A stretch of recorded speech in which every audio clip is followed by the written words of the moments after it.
successfully gotten me to the point where I am invested enough to actually try Warhammer. Hey, that's a great way to go live on the episode. Let's go. I've been trying to make a 1,000-point list. I posted it in our channel the other day. I'm ready to teach you. I made a list of like a list that had all the different like general archetypes of units that you might come across. Okay.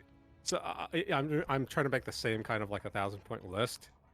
I think absolutely putting a Norn in there is too far for a 1,000-point game. Yeah, against a new player. But I like hearing other people talk about the stuff they're passionate about, and that's cool. But I have enough hobbies that I'm sinking my time and money into. I don't need another one. We already plastic crack. All right, we already roped Nixon. We'll rope you in eventually. It's like a cult. Okay, so you guys have successfully cleared another fucking level of this insane dungeon, the pit. Well done. You guys have cleared the third floor of it. And not only that, averted several of the dooms to Sandpoint.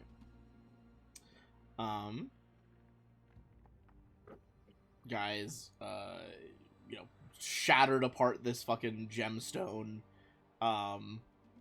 You almost died, as it would have killed everyone in the room potentially, but you guys survived that. Was wondering what was going to happen with that. I was most worried for Lupin in that case. True, but I mean, if Gangini had crit failed, he would have just, like, from full health been dead. Yeah, Lupin and Gangini are the ones who are... They were the ones in danger. Like, Lupin on, like, a full failure could have died. Gangini on a crit failure could have died. I think everyone else, even on a crit failure, was high enough health to weather it, because I think it was 86 damage or something. Sylvina was at like 87, so would have been close. It was 80 damage. It was 80. Okay, that's still pretty close. That's a. The tanks would have still been in like the 20s, but even so. I think Gangini's health would have been like I think you said exactly what the I have exactly. Oh yeah, because it was exactly your health. I remember we were talking about that. That was ridiculous. Pretty spicy rolls last time, but you guys killed off all these mushrooms, these Darrow. It seemed like they were trying to use this old facility of Lyra LaRue's, the fabled, self-proclaimed 8th Rune Lord. She had like a cloning facility down here. Looks like they were trying to use it to basically...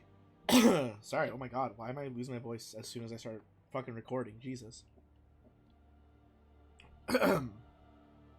They were using the cloning chambers to try to make Darrow bodies that could resist sunlight.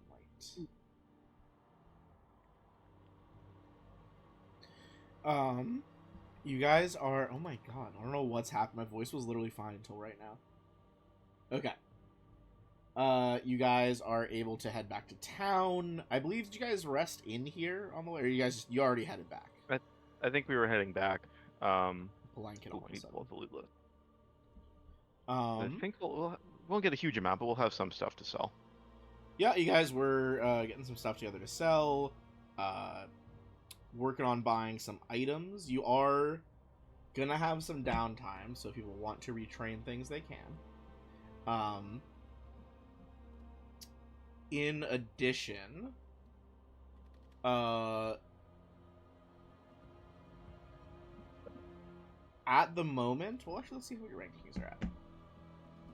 I'm gonna show you guys rankings.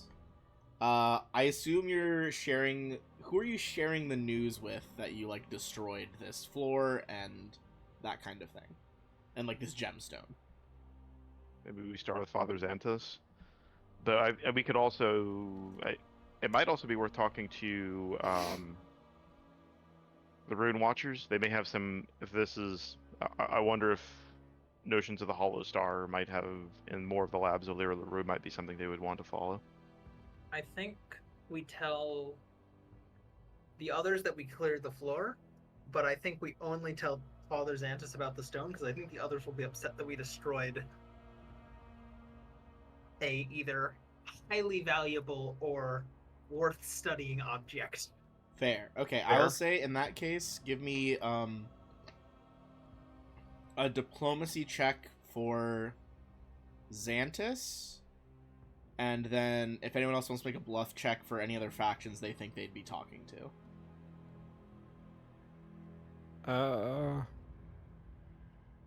Luckily, I got no further charisma. And then I will I got- update the faction rankings. I have a 12 diplomacy, but I don't have any in deception. I've got I can 13 deception and 13 diplomacy. Okay. I'm good. I've got 16 in both. God damn.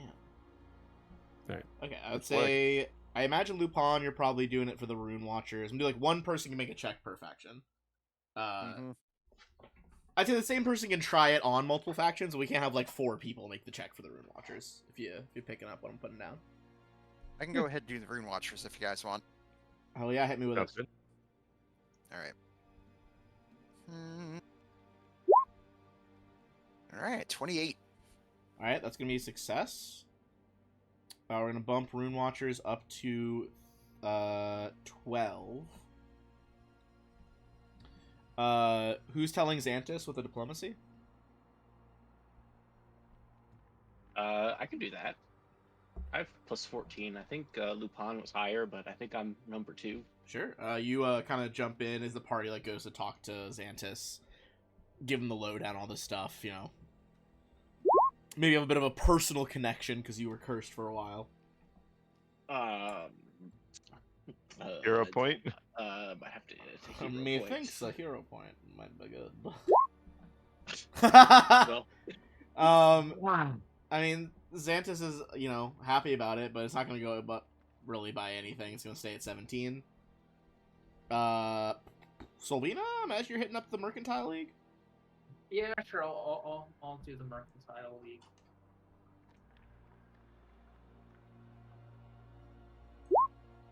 I'm gonna hero point though. Okay. Off to a strong start today. Okay. That's I fair. think your Yeah. contacts there are like a little suspicious, but they'll buy it enough. It's going to go up by 1. Okay. Is anyone Well, even it's bothering? better than the 18 was. That's true. That would not have moved it. Is anyone bothering hitting up the Scarnettis about this? Or the Bunyip Club? I kind of just skipped the club because you guys never actually really met anyone there yet. Nope. At least not for me. Okay. Has anyone hit up the town watch yet? No, Towns no. Watch and Townfolk are still on the board. I'll go. Whichever inn the town's watch usually hang out at, I'll just go in and buy a round. Say, we just broke the shit out of some evil down there. Don't know what it was, but it was cool. Hell yeah. You go to like the Rusty Dragon, hit up the latest shift of guards that got off work. I'll say that can be either deception or diplomacy. Just from the vibes Diplomacy. there. Hell yeah. Okay. Town Watch will go I'll- by 2. So that's I'll a throw 15. down 4. Oh, go ahead, sorry. Throw down 10 silver for the drinks. Hell yeah. Oh, that does get you to admired with the guard. That's the next break point. Nice. Yay. Townsfolk, anybody? I got nothing. Given I'm like all of speeches my... in the commons, I don't know. What have you? Can I do another one? Yeah, I feel like can, Nagini I would was saying go you over can, and then you can. People can do more than one like option. You just can't do, like multiple of you can't try the same faction. Like we can't just spam checks till we succeed. with the Okay, faction. gotcha. I would like to try deception because I'm trying to like really embellish this and make us sound like we did way more than we did. Hell yeah, weaving quite the tale. 29 sounds a lot Okay. better. That's pretty good. That's pretty good. Let me double check. We the fought a dragon, and there was a stuff. lich there too. There was like, oh my god, there were so many liches. Alright, that'll bump townsfolk up to 16. Let me save the changes. Here's where we're at. Basically, anything above 15, remember, is the break point that a lot of those are close to. That's admired. So, kind of going top to bottom. Bunyip Club, you're ignored. Rune Watchers, you're liked. Cathedral, admired. Sandpoint Mercantile League, liked, although very close to admired. Scarnettis, ignored. Better than it was. It wasn't like disliked or hated before. Townsfolk and Townswashed are both admired as well. Nice. Making friends and influencing people.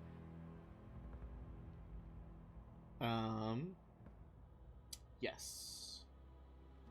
All right. Cool beans. I'm just gonna bring us back to the general town map while we're chilling.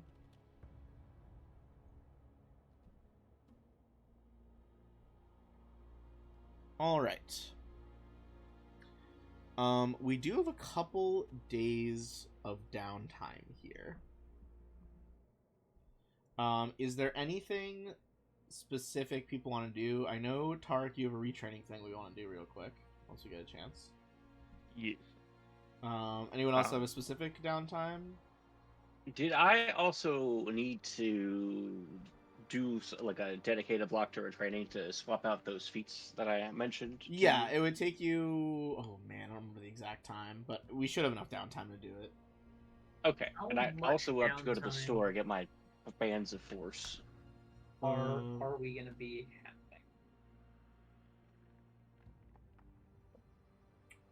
About a week and a half. Usually, most major changes require a week, if I recall.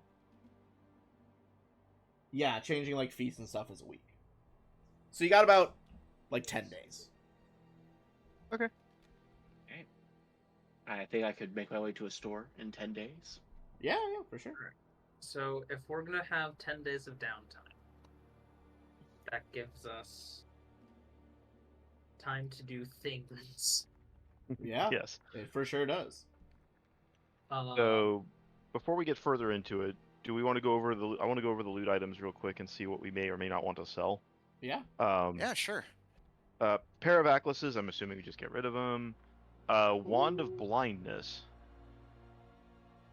Have her jump in a minute. Do any of this?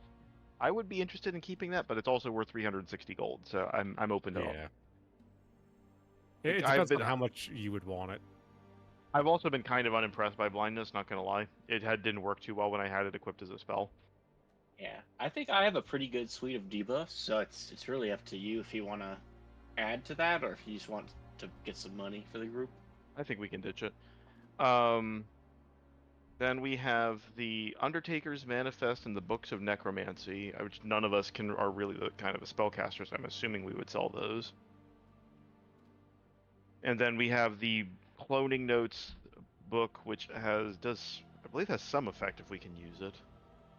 And then of course Lyra LaRue's notes for Solvina and Gangini to go over for all the arcanes stuff. We also have a few various scrolls. I don't see any particular reason to sell those off. Those might be useful. Specifically, we have scrolls of clairaudience, comprehend language, mind reading, see invisibility, dream message, and remove disease. Oh, those all sound useful in some capacity. So yeah, I think we hang on to them. Scrolls aren't worth too much anyways. So okay. Oh, and then we have a +1 striking void glass warhammer. Nice. Which I'm assuming we'll also want to sell off. Just as a reminder, while we're in Sandpoint, you can also earn income during downtime. You can also earn support during downtime. How involved is like the relearning a feat is like 10 days? How much of It's the day is 7 dedicated? days. 7 days? Okay. Which, depending on which feat, though, there are places in town, because Sandpoint is so attuned to adventurers. There are places in town that if you work at it, it'll only take 5 days. So a 10-day stretch could get you 2 retrains. I only had the one in mind. It's just like a cool option in Sandpoint. Yeah, I gotcha. Like, for instance, if you're doing like a forgery research, like that kind of type thing in the library, that'd be a 5-day thing instead. Or like Sold a everything criminal working with the gangs, stuff like that. I've sold everything except for the cloning notes and Lyra LaRue's notes. Everybody gets 258 gold and 2 silver. Okay. God damn. Pretty chunk of change there. Because it's for half, right, Ben? Sell for half? Unless it's like a treasure item. Remember, those sell for full. Yeah, I'm not checking that we currently have any. I don't Otherwise, think you yeah, do. That's shit that's like a gold statue. Like, I don't believe we do. So, now I'm still used to half Starfinder where we sell for a freaking tenth. Look, they needed to implement that. That was so necessary. Yeah, no, I get it because like especially like sell it because it's. I'm not gonna get into it. I understand the why, but it's just like I'm having to retrain my brain. Oh. Okay. Um.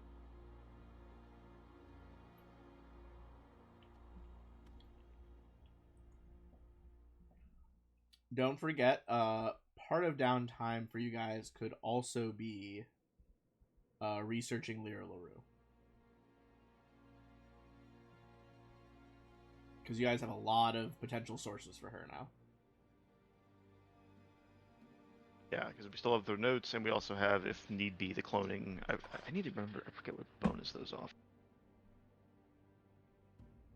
But we at least have I Lyra have- LaRue's notes, which is the big one. I have like one thing I really want to do during downtime, but besides that, we should get as much of the research done as we can, I think. We may also want to consult the Gray Mirror as well to see if we have some idea what the next Doom might be. Yes. The ghost mirror. Yes, that's what I mean. That's also definitely worth doing. Okay. It's like a couple-hour job during one of the days. Not that crazy. Yeah. But during one of the research days, that's one of the things that we should do, I think. I agree.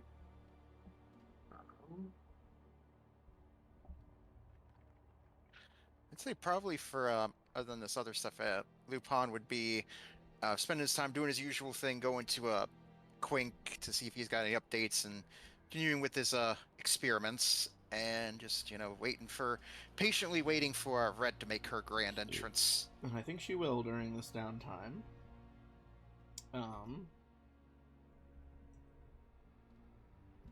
Okay. Yeah, she's gonna have some info coming in a second. So I think to, for my yeah, Oh, I go was ahead. gonna say I think to organize it, if people, I'm gonna make clear the previous order. But if you guys want to drag your tokens on the map and just put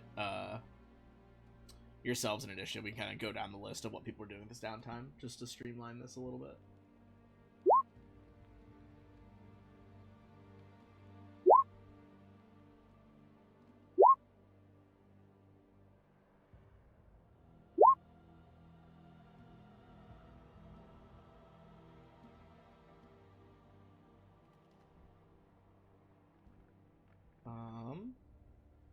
Alright, let me sort this order. God, popping off with initiative rolls. or Yes, that not kind of actual makes sense. combat. One, There we go. okay. So we'll try to resolve like individual things and then group stuff.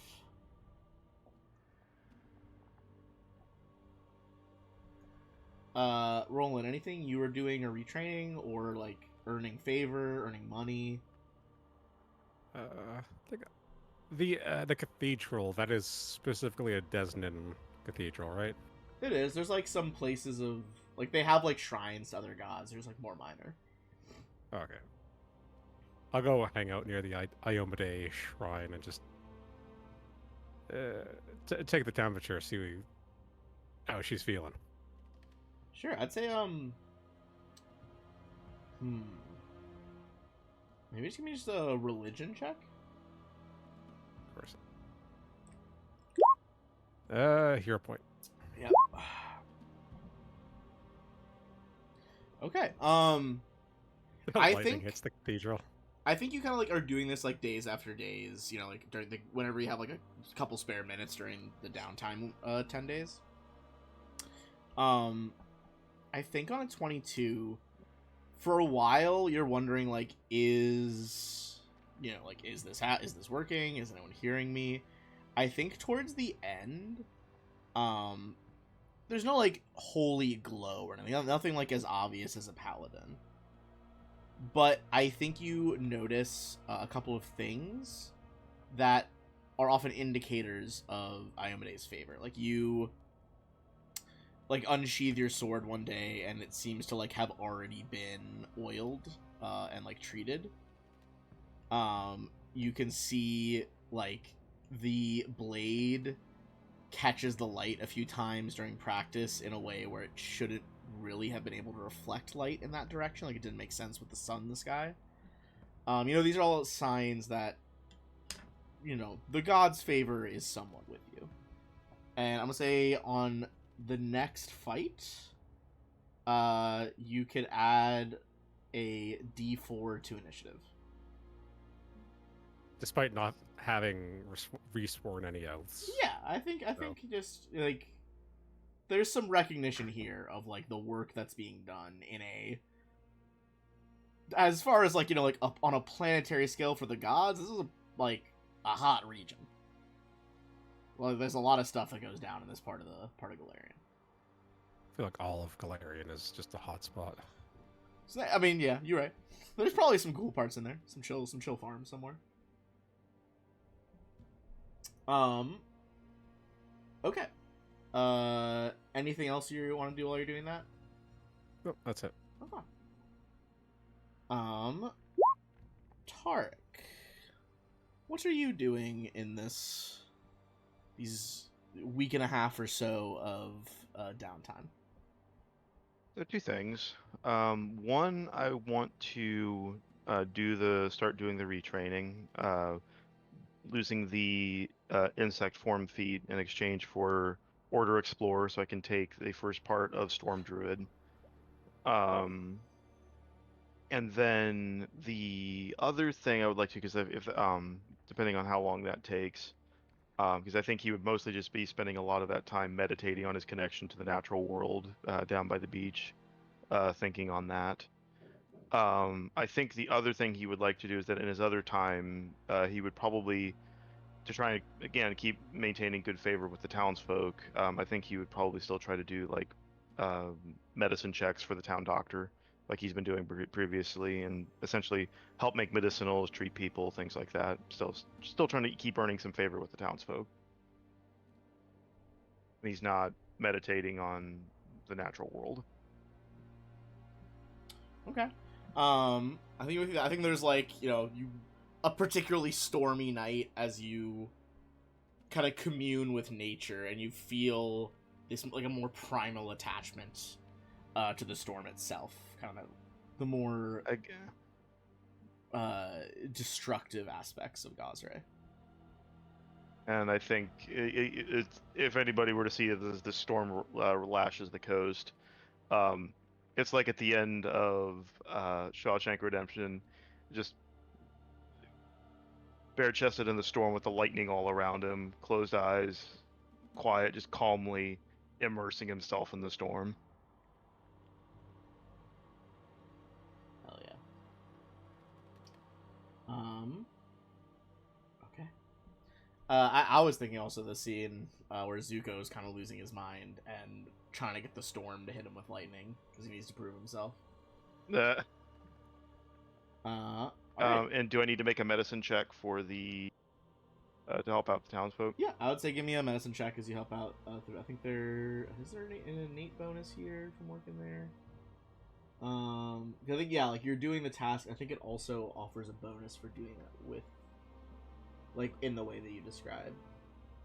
Yeah, it's a +1 on that. Right, we're having one of those days, are we? Yeah, strong start. Guys.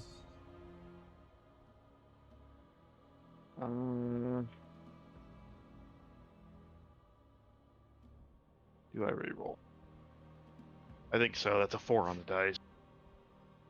Although, I don't want to risk a 1. Yeah, I'll leave it. 22's not bad. Okay. I think you'll bump up your faction with townsfolk by 1 on that then. Okay. Yeah, it's better than risking a natural 1. Yeah, and making that's things worse. So townsfolk are at 17 now. Same as the cathedral. Yeah, I mean you had a lot of early game earning stuff with the cathedral, and you're winning the townsfolk as a whole over now too. What are the townsfolk at? 17. Same as literally the same as the cathedral. Got it. All right.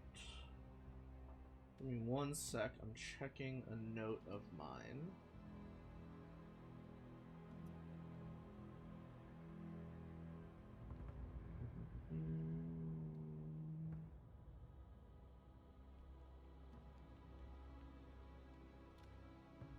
Where is the thing that I want? There's one thing I don't love about this AP is that I don't like the layout very much. I think we all have.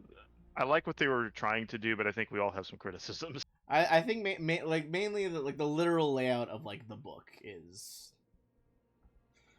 not ideal in places. There's a lot of information that's scattered in not easily accessible ways, not me just having like a bunch of tabs of the same PDF open at different locations, which is just inefficient.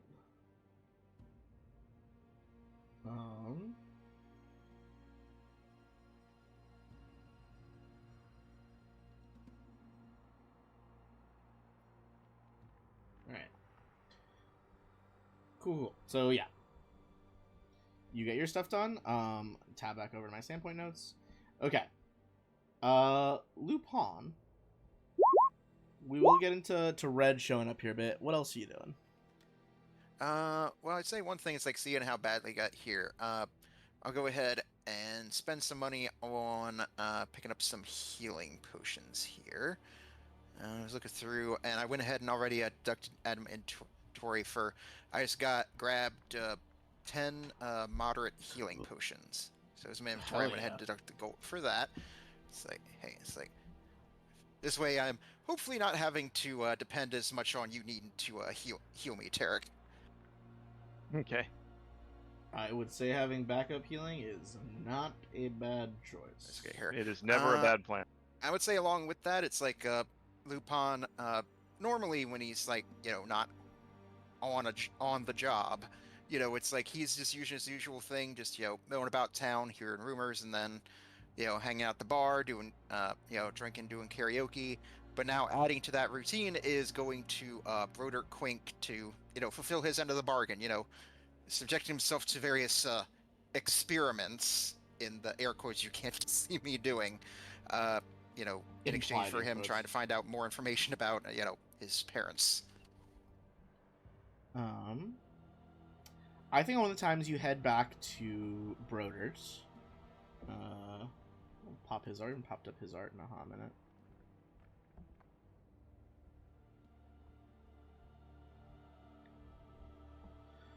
You see these kind of just like sipping tea in like his building over there by the ruined house, by the ruined old light, excuse me, with Red. I was saying, oh, forgive me, Mr. Quink, I wasn't aware you had a guest. As he kind of like stands up to like wave you in like a good host, give me a perception check on Red. Kind of combo looking and sense motivating going on here. Gotcha. Alright, 27. Okay. On a success, I think you notice that she's trying to conceal it, to kind of keep that, too cool for everybody aesthetic going on. It looks like she's, first of all, just tired. Like, it seems like she needs a good rest. And you also see, like, there's evidence that she had, like, she's clearly, like, either drank some potions, paid for healing. She's gotten things healed. She's definitely been fighting recently. Like, you can tell, like, there's some, like, fresh pink skin that was, like, healed by magic. A couple of cuts that, like, weren't important enough to get, like, seen by a healer, but, are healing slowly by themselves. Looks like she's been through kind of a ringer lately. But it's like, oh, come in. Your friend, Red, we were discussing, something of your, I said I was researching into your past, and She said she'd wait to talk to you. She had information. Oh. Well, isn't that... Oh. Thank you for keeping her company. I guess if you don't mind if I'll make myself comfortable then, and he'll snap his fingers, and in the poof of cigarette smoke, he'll change into elf form, and Jimmy said, so, what kind of tea are we having? It was just a little chamomile thing I brewed up. It's a little Thank you. proprietary mix. And, I'll take a sip of tea and say, like, so, Red, you okay? You seem a little, worse for wear. Well, I had a couple of jobs that I was working, but I ran afoul of a certain family, and well, it's one you all have been interacting with as well. I'd been up in Magnamar again, and had some run-ins with the Valdemar family. You guys remember Caleb Valdemar was the one that was, like, hiring / bankrolling Erica's adventuring party as, like, his own private force. Yeah, he just sort of nods at that. It's like, yeah, we've had some, run-ins with, Caleb. She nods, and she kind of looks, she's like, you all have still been diving into the pit from time to time, right? He nods, and he's like, yes, that's why I had to, contact you somewhat, unconventionally last time. Believe me, you're not very easy to get a hold of. She kind of had a little half smile. She's like, that's the point, darling. She kind of grimaces and says, like, you know, leans back and, like, stretches a rib or something too hard. She's like, well, first of all, that one, Caleb, he seems to still be okay with the family, but I heard some rumors from the staff. You know, I always check with the servants and whatnot of these big families. They hear things, even if the big families think they don't. He went missing for a while, a couple of years back. In fact, he was presumed dead for a long time until he kind of returned to Magnamar. Said he'd been, you know, leading the life of a traveling adventurer, and kind of just, you know, threw back in with the family. They were cautious, but he seemed on the up and up. The servants had all kinds of ideas about him, you know, not having the best interest of the family at heart anymore. Maybe he was off plotting a hostile takeover. But he'd have a hard time doing that. I mean, the Valdemars they're not in their heyday anymore, but they're still a very wealthy, powerful family. And with their arms and mercantile connections, him overthrowing them would be a task, but yeah, there's something not quite right about him.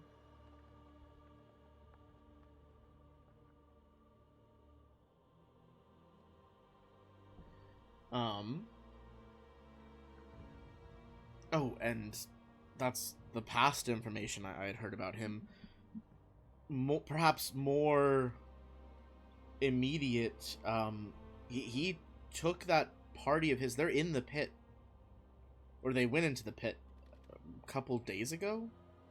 Have you all seen them in there? Oh, not doing our dives into that place. Seen plenty of other stuff that I could tell you about, but no, I hadn't seen them.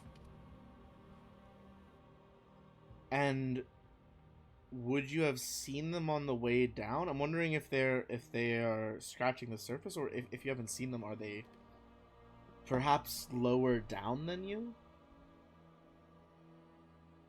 It is possible, I guess. I have to run this by the others when I see them, see what they think. But, there was something else I wanted to ask you, Red. Oh, indeed. And she sort of, like, leans forward, it's Quink, doesn't mind Quink, because he's always, like, here. What do you know about the Aspis Consortium? I know quite a bit. I used to have a higher ranking membership in them. She's like, I haven't used it in a while, but she kind of like fiddles at her belt. She pulls out a metal badge. That I guess higher rank's not really the right word. There are lots of freelancers that work for the Aspis Consortium as an organization. There are actual agents, and the agents have a series of badges, and she's explaining this in character. But there is bronze, silver, and gold badges, and she produces one of the bronze versions of the badge. Hearing that, it's like I'll look over to Quink and say like, and just sort of like look at him. It's like, look, I know it's like here, but I've known her for a while. We can trust her. Are you other group? Is the rest of the group there? I guess I would have invited them to come along. So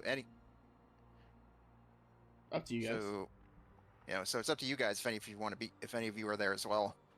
What would you have told us we're being invited to? Yeah, because I think you were just going to try to get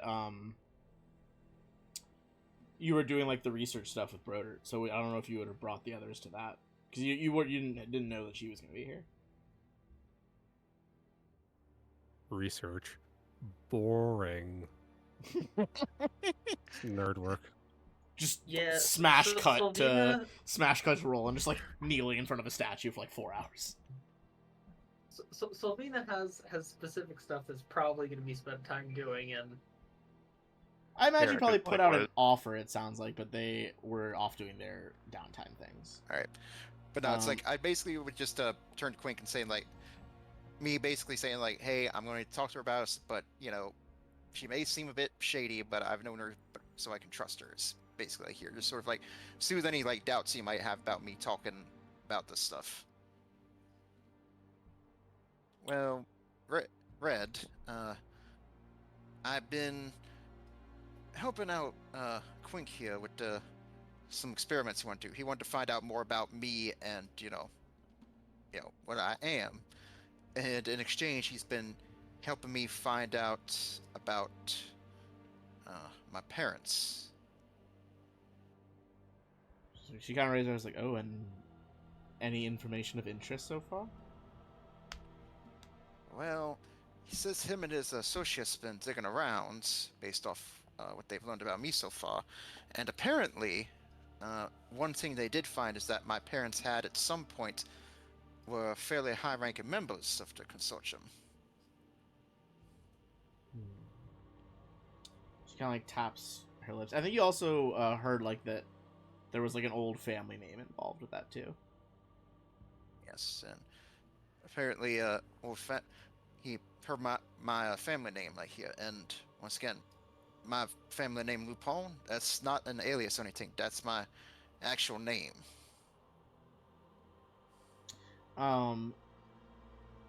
She considers what you're saying. I think Brodert brings up the idea of Jahandraj Alexian was the name you'd heard before. All right. As like a founding member of the Aspis Consortium. She's like, the Aspis Consortium isn't usually an organization where blood ties are really important. That being said, a lot of people, some people called him Alexian the Miser. He was a tight-walleted type of person. But there are a lot of people who respect him very deeply in the organization as this catalyst to their current levels of wealth. If your parents had could claim a link to that, there's, I would say, equal chances of them being more respected by the consortium, or perhaps targeted by those who don't want those like old ideations falling back into place.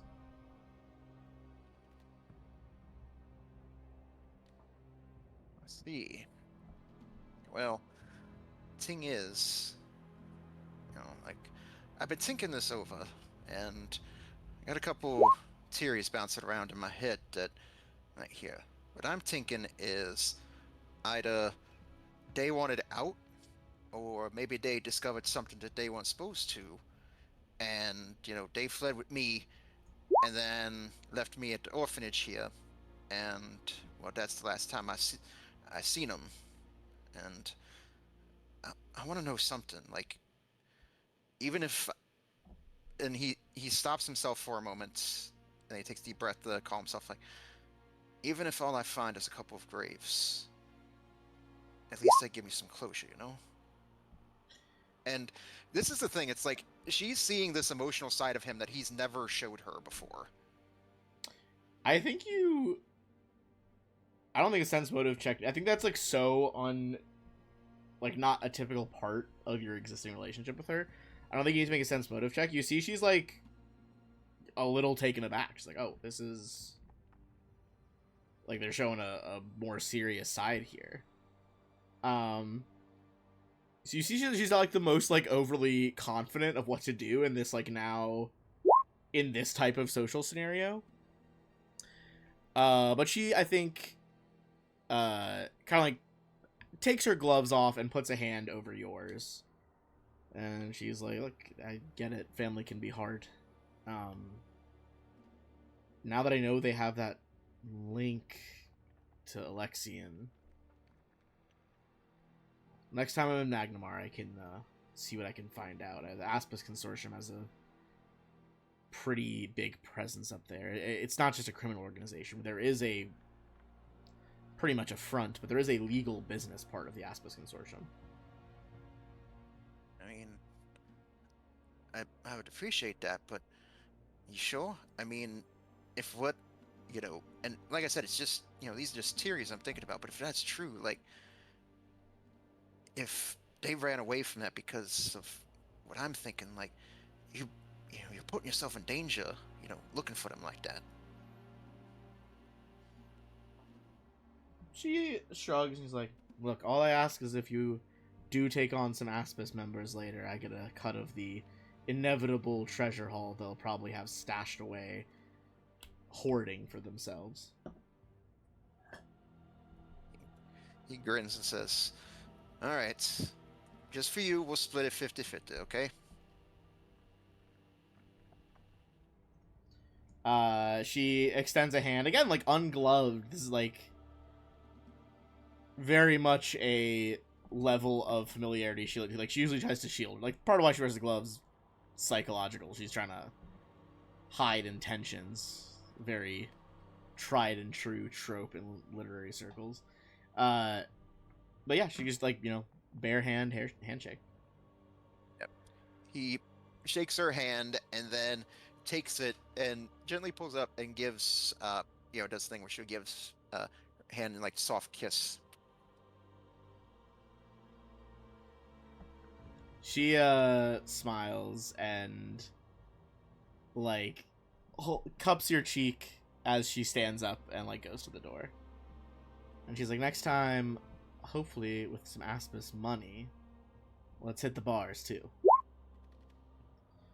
I'll hold you to that, Red. All right. With these kind of reveals of the Valdemars, and perhaps your more, perhaps not traditionally illustrious parentage, is there anything else you're doing with your downtime, or are those the main things? I'd say those are the main things there. All right, you got your potions, you got those. Okay, over to Sylvina. What's the tea? What are you working on? Alright, so first things first is doing some crafting, and we have the downtime now that I can make Hell use yeah, of let's go. craft magical tattoo to work on making a greater faith tattoo for myself. Gonna look whatever that is up. So are you just like finally tattooing yourself? That's wild. Yeah. Just on your own downtime. Yep. Given that if he I has the opportunity, believe Go ahead. it takes 2 days of downtime to do a craft item, I think is what it is. That sounds right.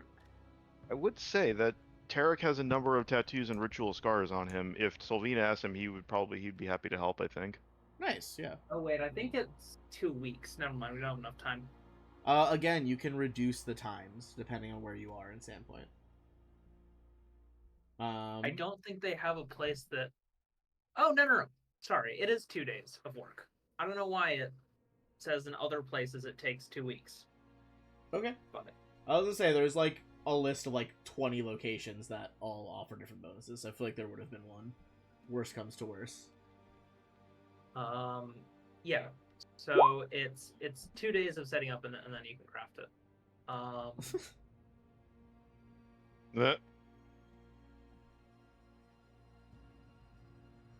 right, so you spend 2 days getting the Greater Faith tattoo. It costs a decent bit, but because I'm crafting it, obviously I don't have to pay quite as much. I get to pay half price. Mm-hmm. So it's only 212. I was about to say it's like 212 or something. Silver. Yeah. Nice. Okay. What is it? What does it look like? I presume is it leaning more into the wasp aesthetic, or is it like her triple symbol of like the savored sting? Or neither. So the book describes the faith tattoo as either the religious symbol or another image that evokes the deity. Okay. But I feel like doing the religious symbol would not really be something that the Christians would do because they like deception a lot. And that would kind of give it away. So what I was thinking was it would be like a set of wasp wings on one forearm.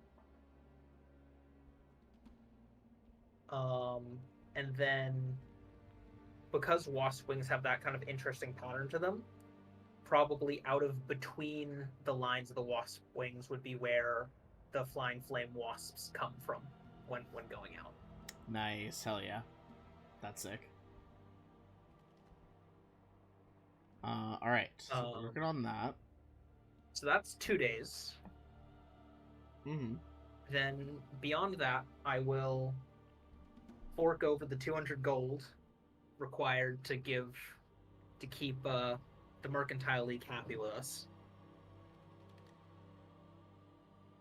for the duration. And then I will just spend the time doing the LaRue research, and then if I have any time left over between the tattoo and the LaRue I got you. Yes. It's a tough sentence.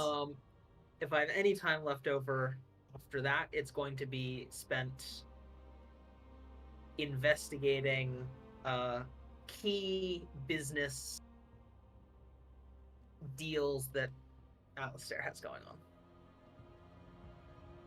And just trying to figure out if there's any sort of way that I can, with some decent preparation, really hurt his business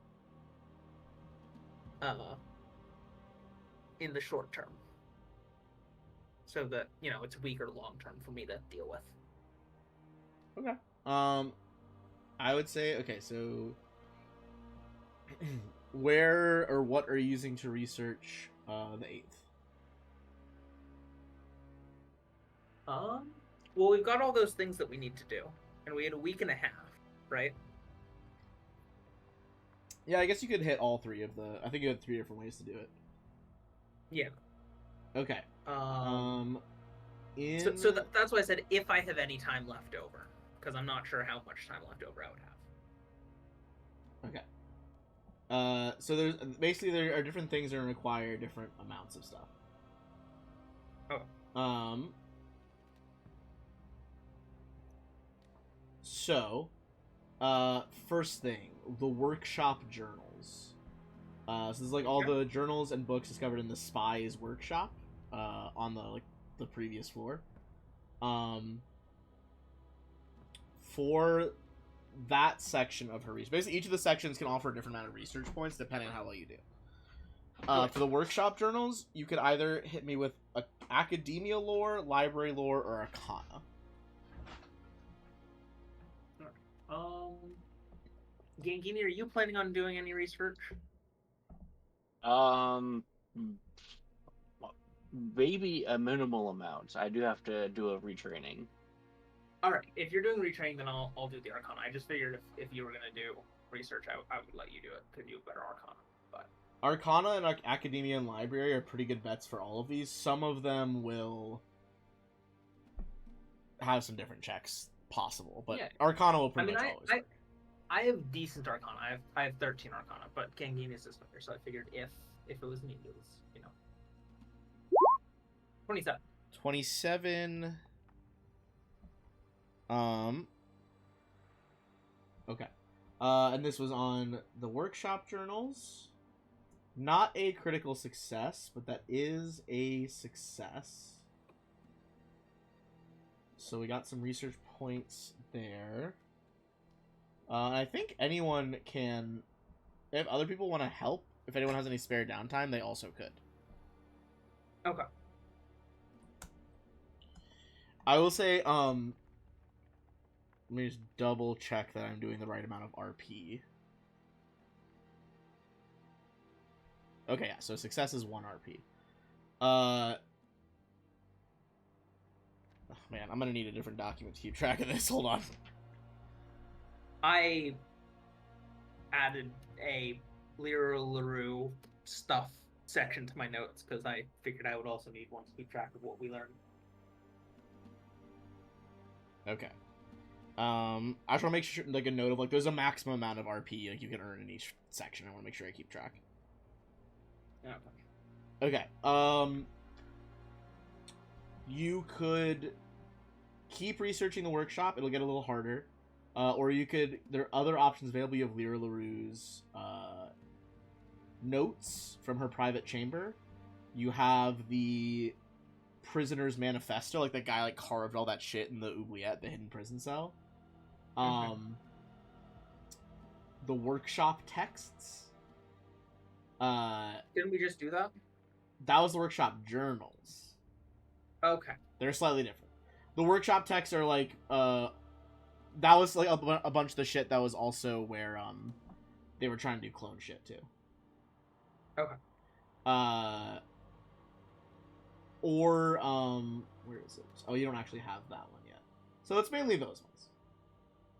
Okay. Are there any that what are the skills associated with each of them? The main 3 for the main ones you have, Arcana is gonna be the best one.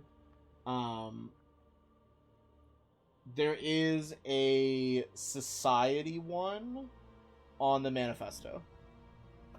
Alright, I'll do Society on the Manifesto. Okay. I'm gonna use channel points. Okay.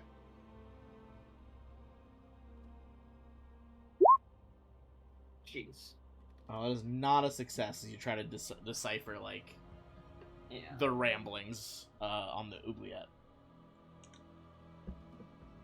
Alright. I'm gonna say, let me check the time-wise here. I'm There's a lot of downtime, even with the tattoo you did. So I do think you have, even if you're doing it solo, I think you have time for 4 more checks, at least. Alright. So you could stick with Manifesto, could stick with Workshop, or go back to Workshop, or the other ones I've listed, but up to you. I'll stick with Manifesto for now. Okay. You do have a good society, so that, it makes sense. Yeah. I have a 16 society. Okay. There we go. That is a crit success, so that goes up by 2 RP. And that means you Okay. have 3 more checks possible left during this downtime. So Manifesto's at 2. It does get a little harder, but you could keep going on Manifesto if you want to try to get more.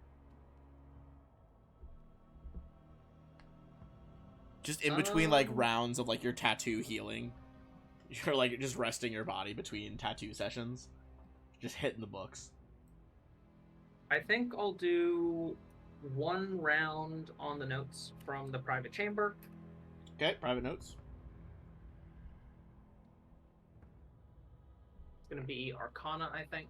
This is Lyra LaRue's chamber notes. Arcana will probably be your best bet, yeah. 26. That is a success, not a crit, but is a success. That's another 1. You got 2 more possible checks.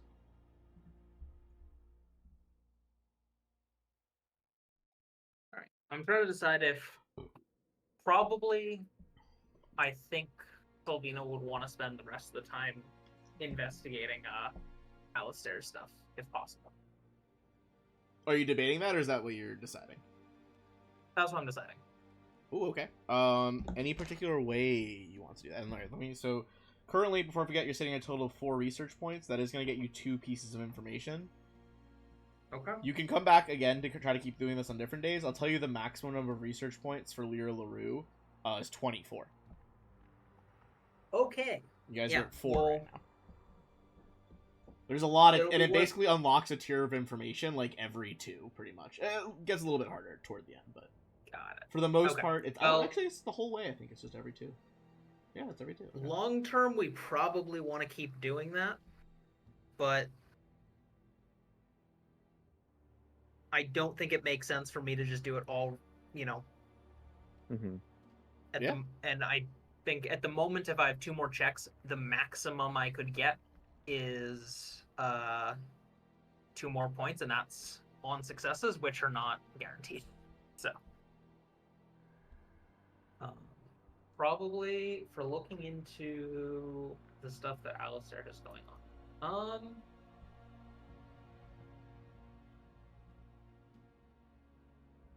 Probably.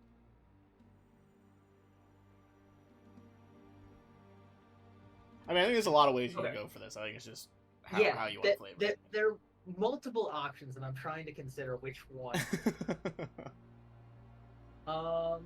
Valid.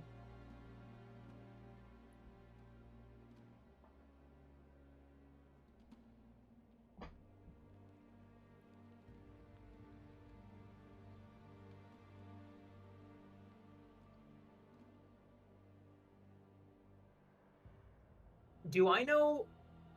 Well, I imagine I'd probably know how he transports goods, right? Yeah, I think he's got probably a variety of transport methods, but I think you would know that. Okay. Then probably I would choose one and just see if there's any words about big shipments, either coming into Sandpoint or leaving from Sandpoint. Ooh, In- interesting. For him in the near future. Okay. I mean, I feel like that's Sandpoint lore, honestly. Okay. Because I feel like you are trying to like get like the local mercantile, setup here. Yeah, hit me with that. Oh I'm my gonna- goodness. Use channel points again. Honestly, I'm all freezing channel points on RP shit. Let's fucking go. Oh, my god. What is with the How have I rerolls? been rolling so badly today? I'm gonna say Mm. on that nat 1. Give me just a flat d20, a flat check.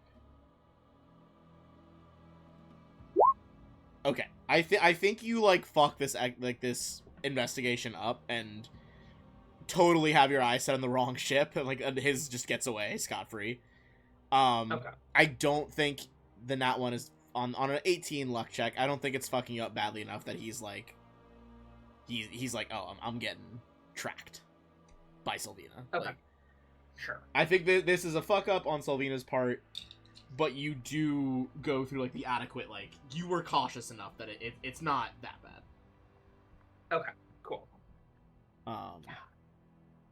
Yeah, was This is the second time I've rolled lower than a 5 and re-rolled into lower than a 5. it's actually crazy. Alright. Well, Okay. Well, that's my downtime. if I it makes did you get feel two- better, let's double back and I'll give you some Lyra LaRue success here. I was gonna say, I did get 2 Lyra LaRue successes, and I did get the tattoo done, so... Yes, you got some details here. Some of this I think you might already know. Okay. Ben, I have a question. Yeah, hit me with it. If there's any time when I'm not doing the medicine stuff after my retrain, could I help out with occultism on some of the notes? I don't think we realized there was need that much research involved. Let me look. I think you could. It's a little tricky.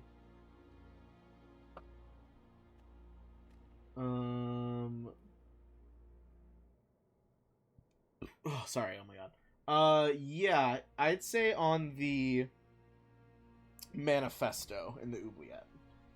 Okay. Occultism. And the offer still stands for the next time we do downtime, that if anyone else wants any of the magic tattoos done that I'm able to craft, I can do that for them. And there's like a whole Sure. list of magic tattoos. People want to look that up. Yeah. That Sure, I think that's is on that. 1 success on manifesto. That'll bring it to 3. So there's only 1 more possible to get out of manifesto. And I'll tell you now, there's at least like I think 3 information sources you guys haven't discovered yet. Okay. So Okay. there's variety. That does only bring you up to 5 though, which is not the next. The next thing will be 6. So you get 1 at 2, 1 at 4, almost at the 1 at 6. So let's give you the 2 research point one. And I'm pretty much just gonna I'm editing a little here. But Isn't it 2 and 4 that we got? yeah, 2 and 4. Sorry, I think I Okay. said that weird. Point is, I'll put it in the Discord chat, like quoting it because it's easier to read on Discord. So first one, Runelord Karzug was the one who constructed the entire pit. This is the Runelord of Greed. He ordered the construction of hidden complexes in the region known today as the Pit, intending to use them as a base of operations for a spy network. I think on that, Sylvina, and you guys remember, like, this was nominally the Runelord of Wrath's territory. Like, the Hellstorm focus you guys had to fuck with, like, that was the Runelord of Wrath's stuff. So, seems like the Pit was Karzug's staging area to spy on her. The wizard that he put in charge of the operation was a woman named Lyra LaRue. So she was supposed to be like his spy master in the region. This is next here. The uppermost levels of the complex were used as barracks for the spies. There, Lyra LaRue discovered a strange slab of transparent crystal that had unusual divinatory powers that she was able to enhance. You don't see any farther references to that, but I think you're pretty quickly able to know that is the the ghost stone that you guys found. Right. So it seems as though that reminds me. that was like a natural, and yeah, we're gonna. I was thinking we have some group stuff to do. That'll be in the group stuff to do a Okay. crystal check. This is evidence though, like there might have been some natural like wild magic in that stone that lent itself well to divinatory, the divination school. This is evidence like she artificially enhanced that function. Okay. What category of items do you guys think I should put the magic tattoos in? Held items, worn items, or stowed items? I'd say worn. Horn. I think worn items. I will say before, Gangini, did you want to use any of your time to throw a research check in here just to see if we can get to 6? I don't know, because you're spending 5 to retrain, or you're spending 10. I can't remember.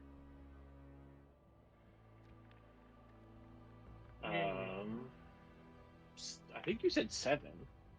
It's normally 7, but it's down to 5 because you're going to be able to Oh. do it if it's like bardic stuff, like there's like performance venues that give you, first of all, a +1 if you try to do any bardic stuff because you're performing at a bard chamber, but it'll reduce the train time to 5 instead of 7. Okay, I guess I could do a check on the notes then. Arcana wise, probably getting it on the workshop journals or Lyra LaRue's notes would be best. Okay. Any preferences on those? I would vote go for the notes from the private chamber. Okay. Sure, that one.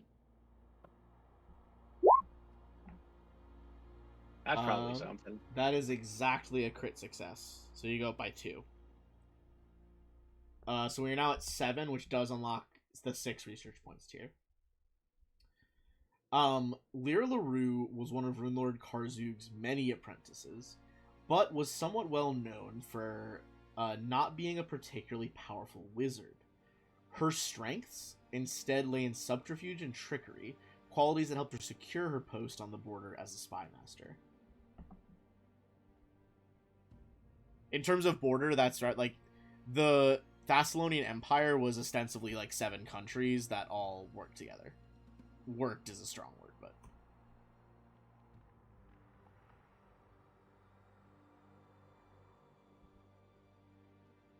so interesting tidbit there that, like, I mean, you guys have found some of her research facilities, like she was not a powerful wizard. This is like a skill issue for her. Like she was just good at what she did, even if she wasn't quite a master of the arcane as others were.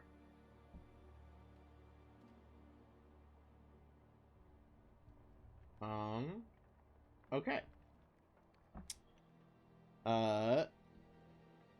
I realized I didn't actually tab for the thing to Gangini, but you're gonna successfully retrain. Do you want to announce what you did, or are you keeping it secret? I can announce it. Yeah. What did you retrain it to? I'm trading out Arcane Evolution for basic Bard spellcasting. Hell yeah. Gives me a 1st, 2nd, and 3rd level occult spell slot. Pretty sick. I'm here for it. You familiar with the Mystic Thurge from the Pathfinder 1 prestige classes? I'm trying to do that. Oh, gotcha. Okay, nice. Sweet. In addition to that, oh yeah, sorry, go ahead. I would like to purchase Bands of Force. Yeah, plenty of adventuring gear in town. You can grab some Bands of Force.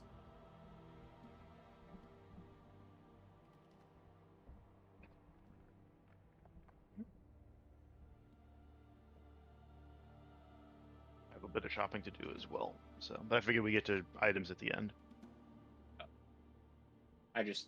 This is having some amount of armor is important to me. I tend to die a lot, or almost die a lot. I'm just imagining Lupin is going up to the potion store and be like, "Excuse me, potion seller. I'm going into battle, and I need only your strongest potions."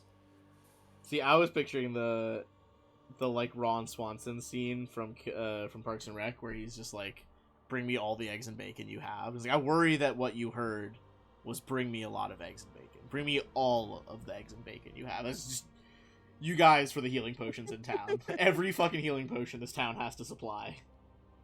You are in need. It's like, I'll buy out your entire stock. So with I'll the take your retraining entire stock. and helping with the book, how much time do I have left? I'd say time for something small. Maybe another research check or a little something.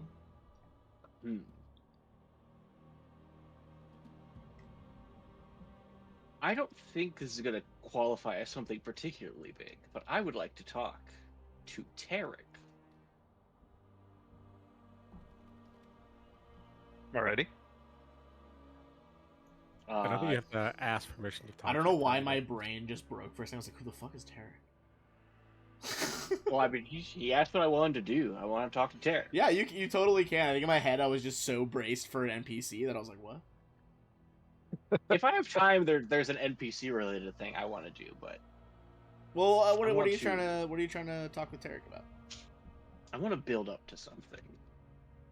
I try to Intriguing. approach Tarek. I know he likes to keep his beach booby trapped, so I shout over to him.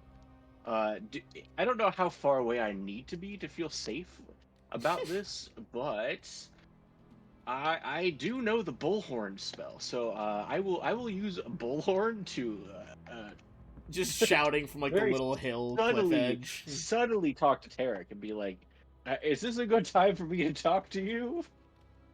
He'll motion you to come on down.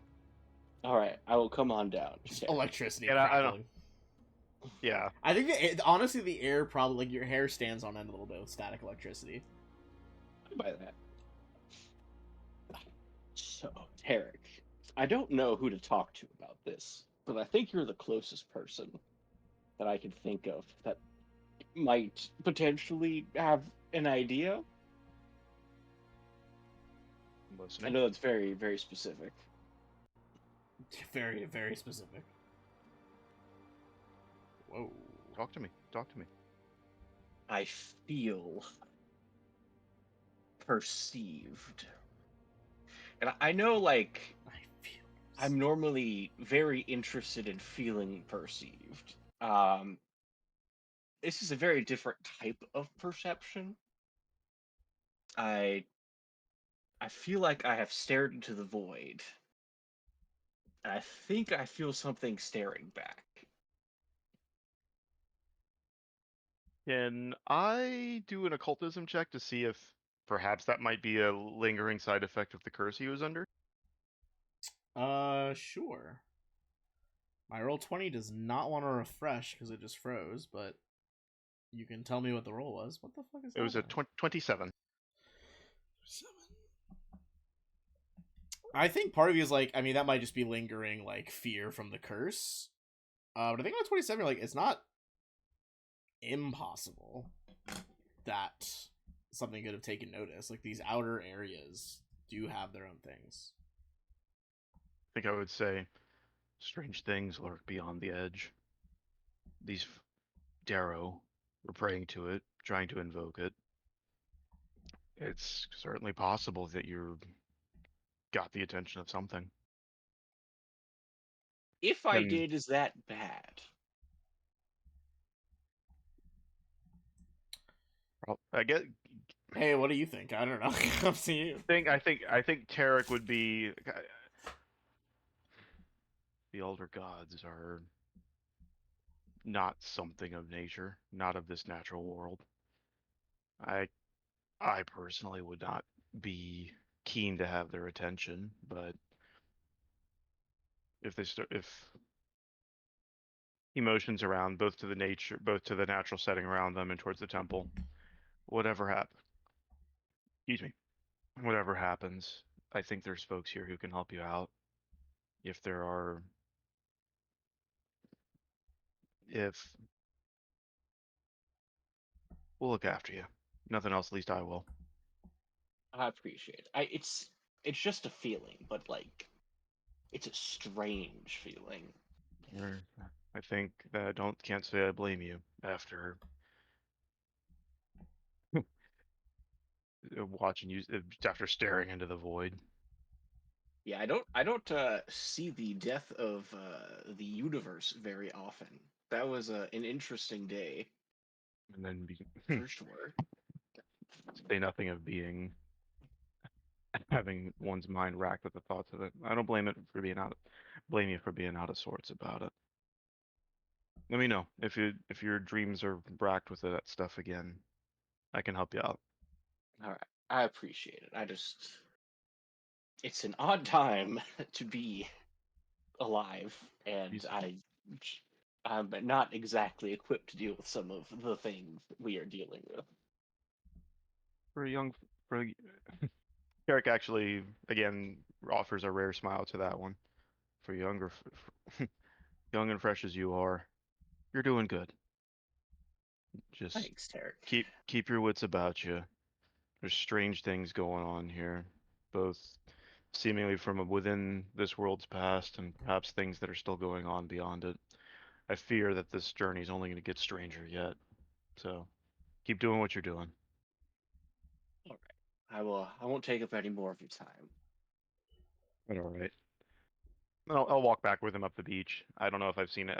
I'm assuming this maybe is more towards the end of my meditation days, and perhaps I might try and reconnect with the party and stuff, and maybe then that's where I meet up with Solvina and help out with the occultism and stuff.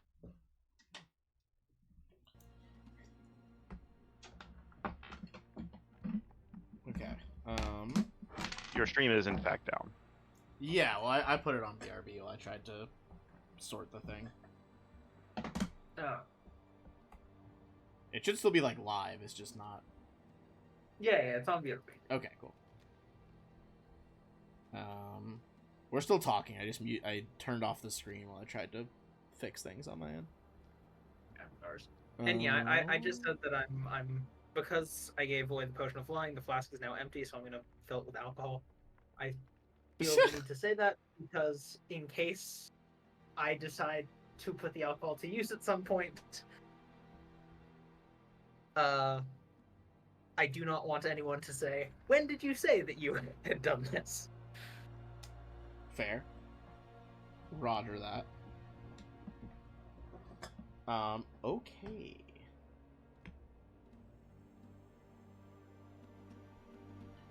The group stuff now, I think. Well, yeah, if you so... have, I mean, if you filled it with booze, does that mean it's now a potion of truth?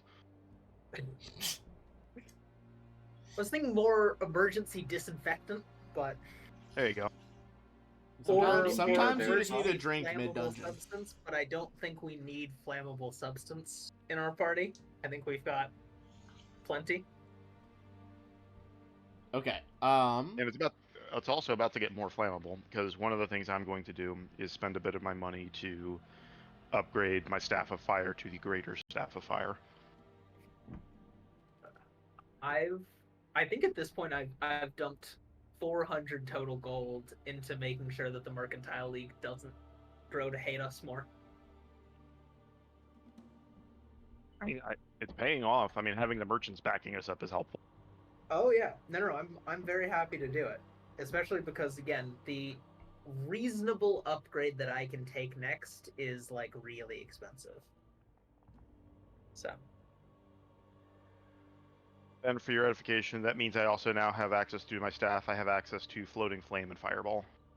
Nice. Hell yeah. Group stuff. You guys wanted to go do the vision? Yes. Yes, the ghost stuff. Yep. All right. Give me a Arcana check to activate it. Do I have to do that every time? I can't remember if I have to. You can. It's a lot easier now. Oh, okay. 23. Also, you guys didn't carry it to town, so I didn't think to give you the actual handout because I didn't want you to have all of its notes. But I will, if my Roll20 wants to fucking let me, show you what the hollow star looked like.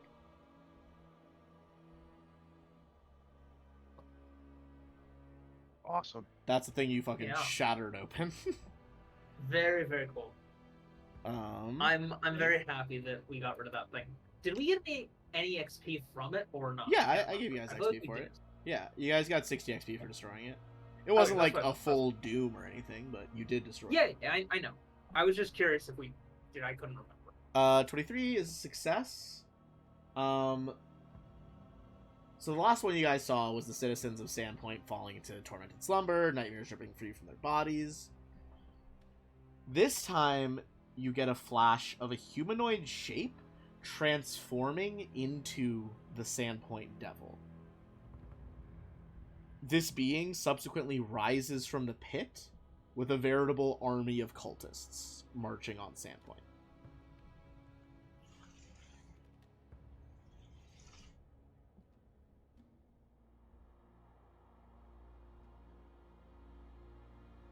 All right.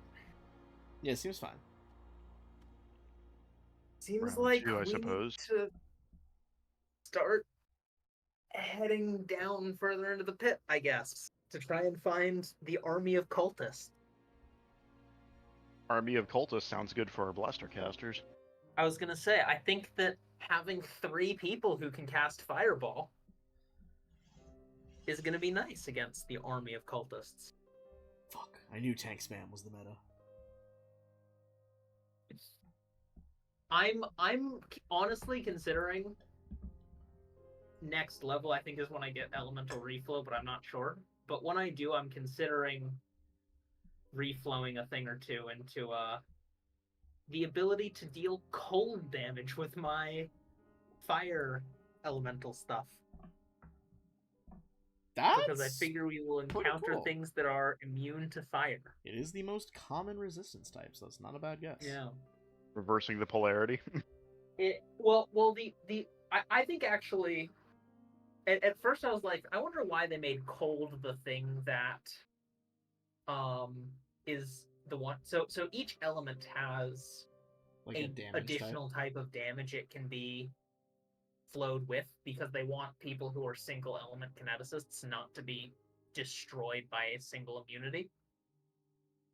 And at first I was kind of confused why fire was cold, but I think on thinking about it, it's just heat transfer, you know? Yeah, that tracks. But anyway. Okay. Any other group things we were doing? I knew the stone was a big one. We can bring it back to town. I didn't realize that was an option. No, that was the hollow star. I don't think we can bring the ghost stone back. The ghost stone is a 10-foot long rotating crystal in the pit. I misunderstood. Never mind. it's pretty huge. Well, I couldn't carry it with my 10 strength. No, I would say no. Gotcha. Unfortunate. I don't even think Power Armor Shaw is going to rip that one loose. It's also floating because it's been enchanted in that room. Once it leaves there, you'd be just It's no good. you'd be just dragging a 10-foot long, however many Boulder. hundreds, thousands of pound boulder around. I misunderstood. I thought it was I was thinking the mirror Galadriel looked in Lord of the Rings. But No, it's bigger. I don't think I was in I was here when you guys first discovered it. No, I think that was the session you were at. All right. Cool. That being said, it seems like we're out of downtime.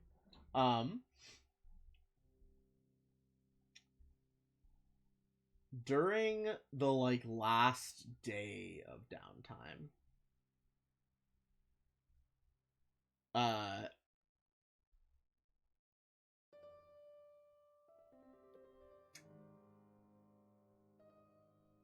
everyone give me either a perception or a diplomacy check as you gather information.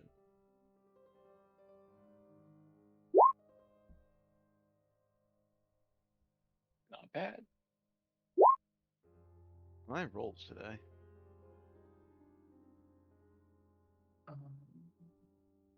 Wait, you said a diplomacy or perception? Yep.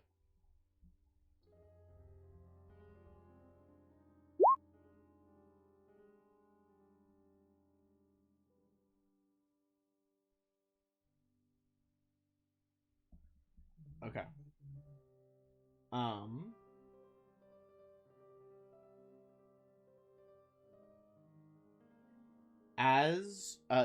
Okay, so here's I think Gangini talking to some of the people around town, maybe a guardsman off duty, and Roland just hearing things around town on the 25. There has been a murder. Specifically, in Shark Alley, just behind the feed bag. Now, this murder has not yet made its way across the whole town. The town guard is actively trying to keep it quiet. You don't know much more than that yet, but you know that the body that was found is a member of the Bunyip Club.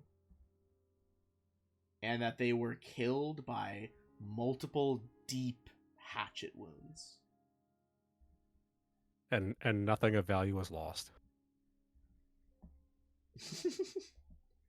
I mean, you joke, I was concerned. I was concerned until you said Bunny of Club. but notably, there was stuff, like, the guy's stuff wasn't taken.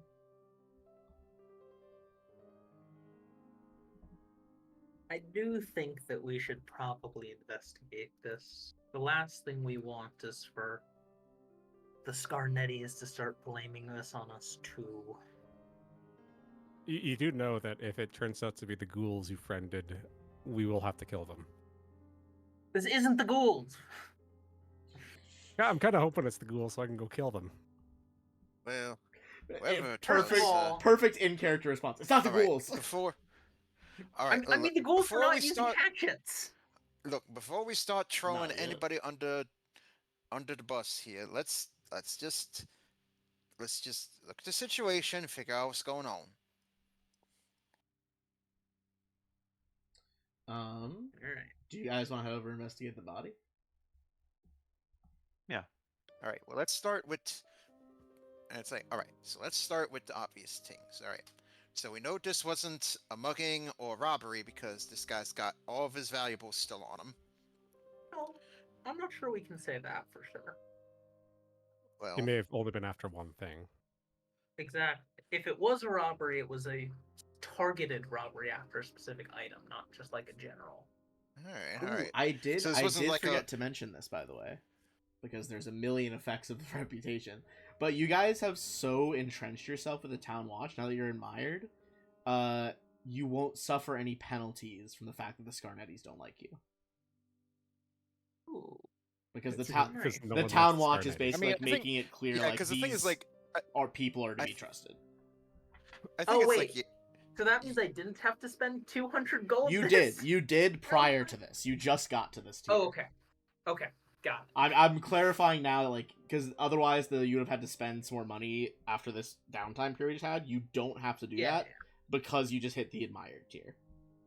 Wonderful. Also, I will also did- add, though, you guys are at the bottom of the admired tier for a lot of things. Like, the range of admired is like 15 to like 26 or something. You can drop out of these tiers. Right. And is that for every faction or just the town watch that we don't need to worry about dropping? No. You can drop out of any of them still. The town watch No, is... no. From other things, not from the Scarnetti rumors, though. Right. I'm saying from the Scarnetti rumors. The Scarnetti Is it rumors just aren't that- affecting anything anymore. Okay, Unless that's what I unless heard. you guys somehow piss off or The town lose watch. favor with the town watch by even one, and then the rumors are back on. Got it. Okay. Try and keep building some rapport with them. Yeah.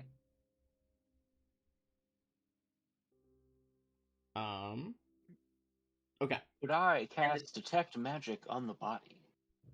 Sure, you can do that.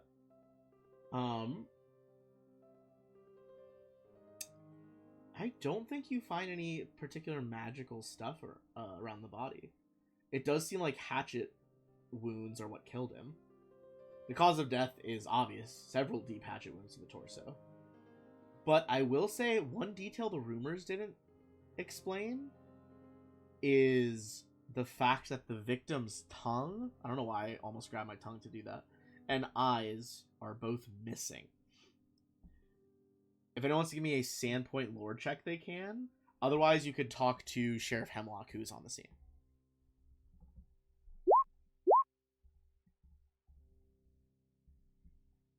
Ooh, 26 was the exact DC, Sylvina.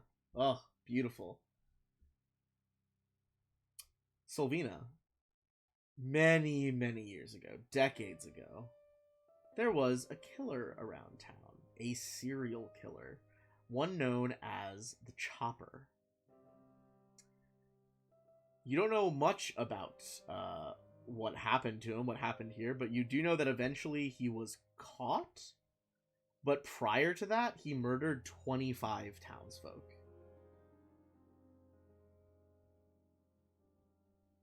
That being said, he's been dead for years. Decades.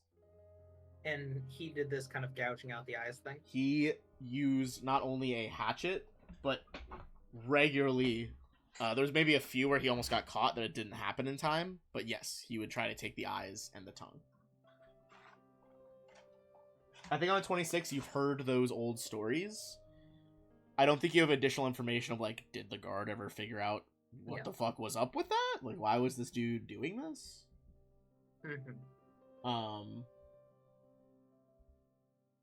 I think I'm just gonna turn to Baylor and say, well, I understand why you're trying to keep this one under wraps, but I imagine it's gonna get out if people think that, he's back or risen from the grave or something.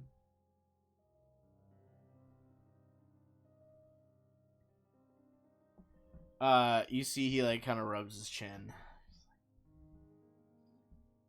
Yeah, I think it's only a matter of time before it gets out, to be honest.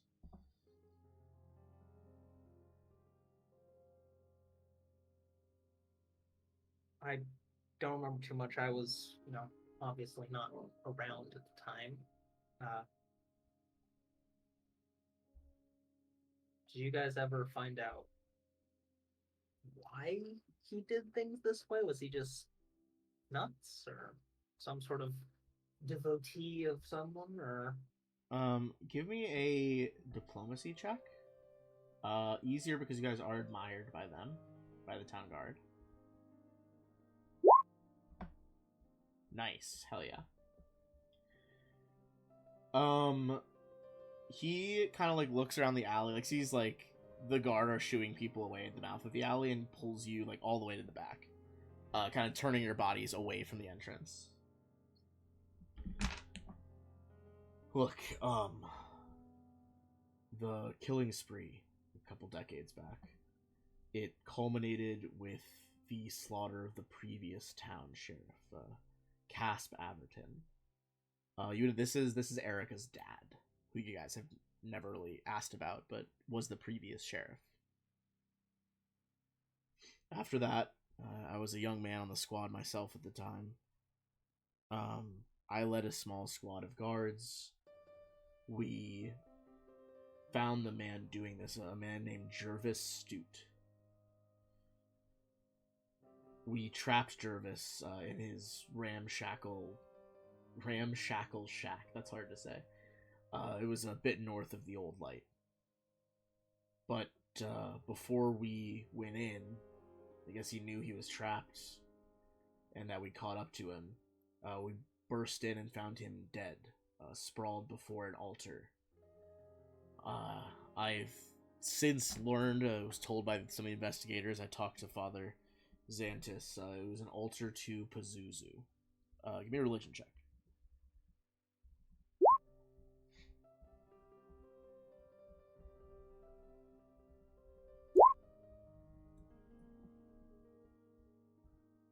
Okay.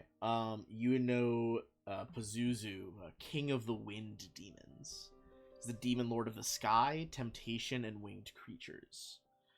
You know kind of his claim to fame among the demon lords, that he is the oldest demon lord, the most ancient of all of them.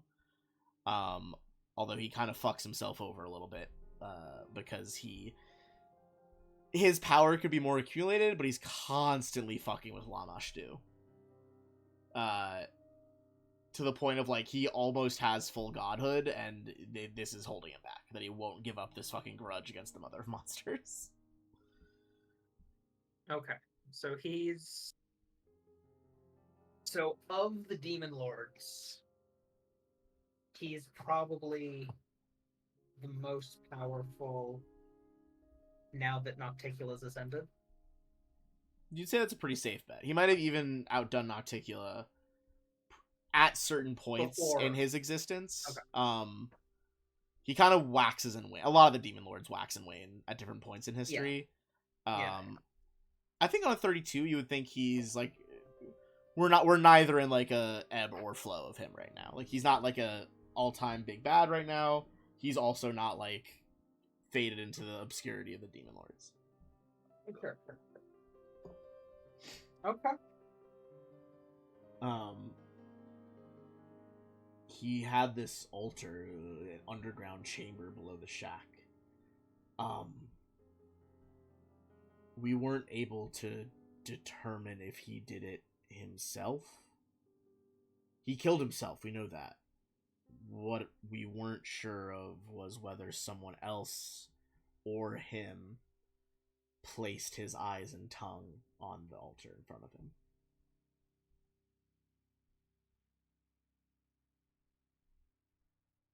Hey, so there was maybe an accomplice.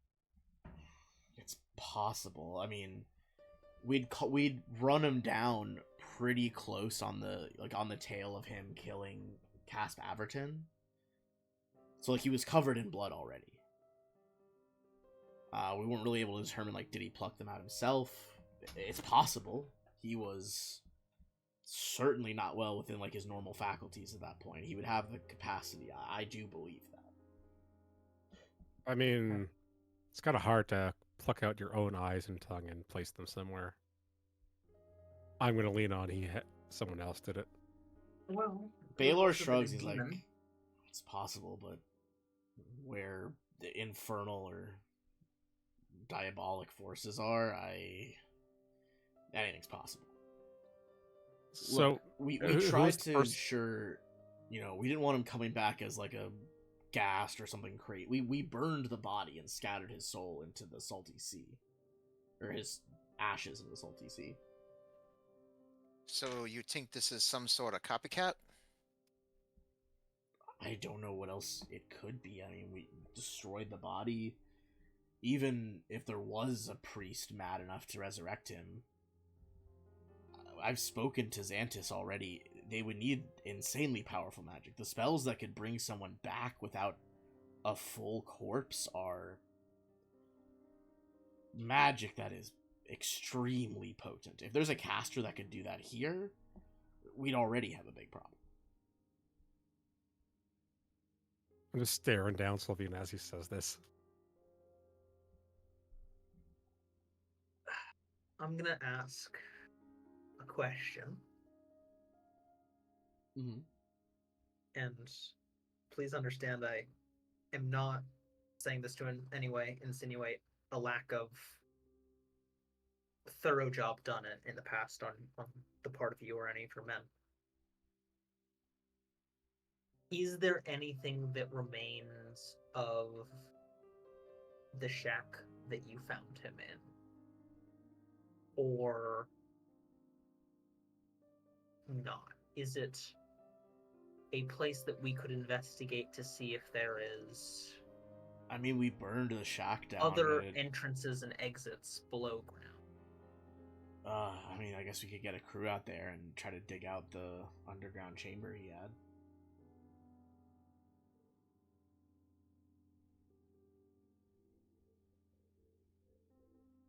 You mentioned that you were tracking him when you found him.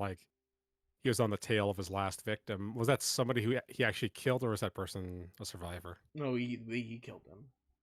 Okay. It was out of character. It's Casp Averton. It's Erica's father from the other party. I think probably checking out the shack's a good idea. He's like, we burned down the wooden structure. We could, if you want, I could dig out the... I'll get a crew together. They can dig out the underground section. Yeah.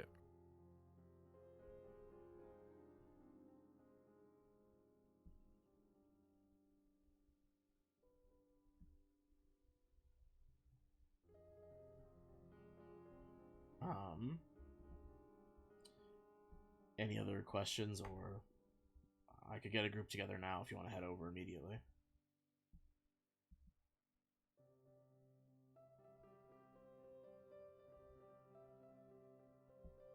I think we can head over then.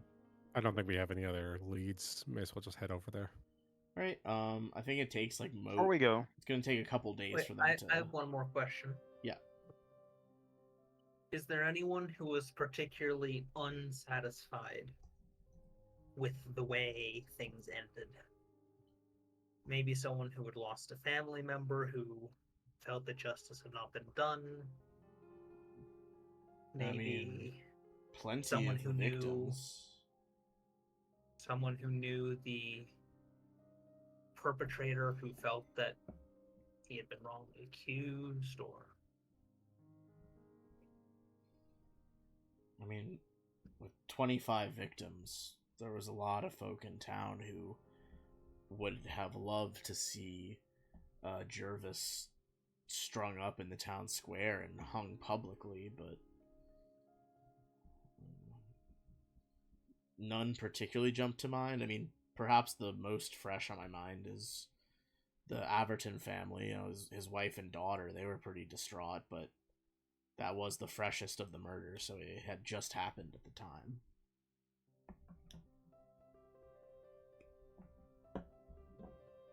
Before we when leave did the alley. you guys Oh, go ahead. find the body? Say that again? When did you guys find this body? Averton's body? No, this one. Oh, like the one that just happened. Yeah. It was like earlier this morning. It's probably like 10:30 right now. Okay. Can I do a perception check around the alley just to look and see if I see anything that might stand out? Sure. Give me a perception check.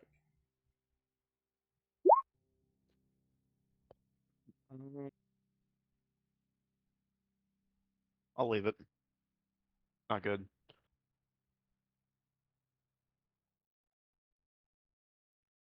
I don't think it's worth a hero point. Okay.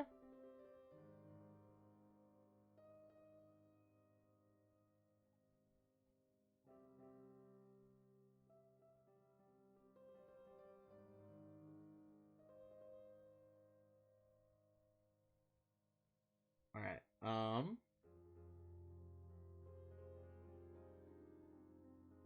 Anyone else want to make any?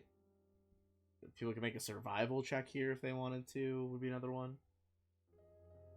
I could try that, but I think I already made one check. I'll try for it. Okay.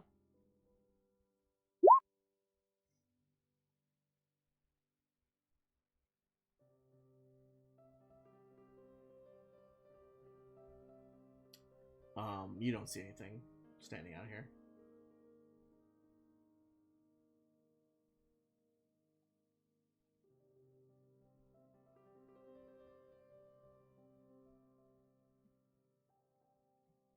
Could I do a perception check?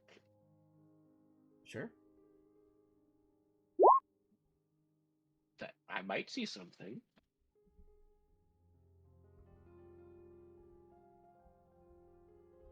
Um, 26. Again, that's just shy. I don't see nothing.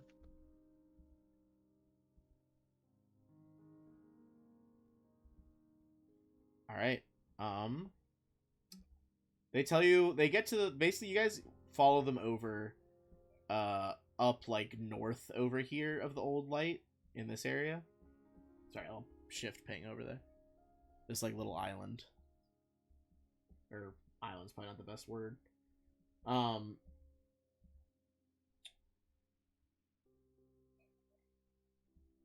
They basically pretty quickly tell you guys. Sorry, my brain shut down there for a second. Pretty quickly tell you guys that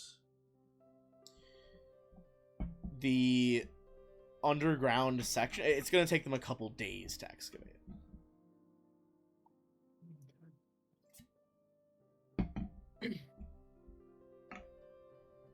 I'll hang around just as protection in case they uncover something. Okay. You guys also, I mean, apart from that going on, the murders going on, toward the end of that downtime, you did get that information that the other party is in the pit. Up Yeah, to you like I guys if would've, you want to like ignore that or try to get in there. Yeah, I would have gotten the others and said like, yeah, Red told me that the the other party's been diving in there. Think we should go after him? I mean, I feel like given what we saw in the ghost stone, going down, that's a good idea. You But I guys think did that also see the ghost leaving- stone. this unattended isn't a great idea either. I think that maybe we should spend the day trying to make some headway into the fourth floor with the plan that tomorrow we'll see if anything new has happened with this sort of murder situation. I don't know if that sounds like a good plan to you all, if that doesn't sound like a good plan. I think that sounds like a plan. I think leaving them in the pit alone right now may not be the best idea. Yeah. If anything, we can just have them tell the workers like, hey, if you start to get close, like back off until we get here. I mean, realistically, I don't think we're much help in a murder investigation. But we could do something in the pit. It's true.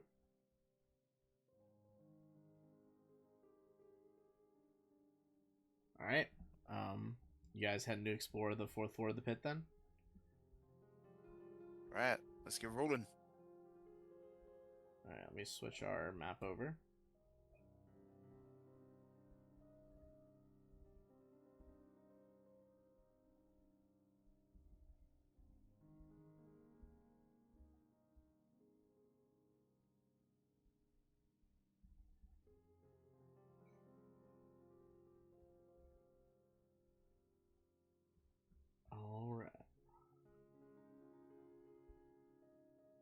All right.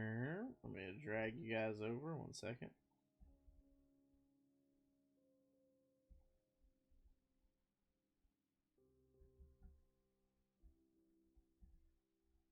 All right, remember, you guys are descending into the fog bank right now. I was gonna say, I'm gonna once again use my gate attenuator spell to disperse the fog. Okay. You can see like there's this kind of spiraling round out the outside path going on.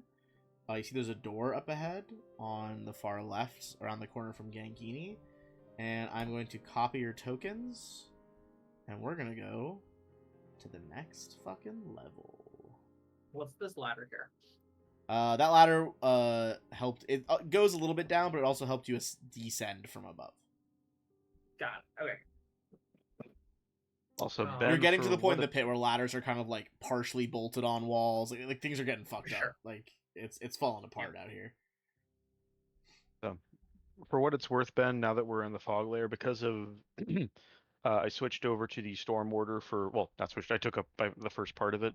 I get the stormborn feat for free, which means I am at home in the elements, blah blah blah. I do not take circumstance penalties to range spell attacks, or importantly, perception checks caused by weather, and I don't require a flat check to succeed against a target concealed by weather, such as fog. Nice. Okay. Hell yeah. All right. Can someone Unlike other on the entrances mic? in the pit, it does seem like there is one locked door here. That's the only one. So yeah, that's what it looks like. Do you guys want me to turn on some lights or? Yeah. All right. You want me to make you shed some light here? Yeah. Notable Ben. Now that we're 8th level, it is 60 feet bright light, then 60 feet dim light after that instead of 30 and 30. Hold on. 60 plus 60, so 120 low, 60 high. Oh, I forgot they added you can do directional light now too. Fuck, that's cool. Not gonna use it. But... just yeah, like it's gotten better. It's like yours is like omnidirectional, so the directional feed does not matter, Yep. but a cool feature nonetheless. I've gotten better at making lights. I think they, I can make little miniature sunbursts effectively. I've got better lights going on. As you approach the door, I'm gonna say Gangini, Lupin could still pick this. You can see pretty clearly inscribed there are like an arcane circle of runes on the door. This thing has been like magically secured. Oh, is it a language I read? It's just like arcane sigils, not like a specific language, really. Okay. Would I attempt to arcana to see if I can open the door? Yeah, I'd say you could try to do an Arcana instead of a Thievery. See if you can like touch the correct sigils. Well, that's not gonna do it. That sure ain't gonna work. Jesus. I'm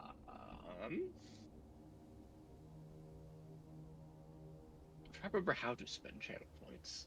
Also, if I anyone have- wants to make a perception check at the door as well to listen in.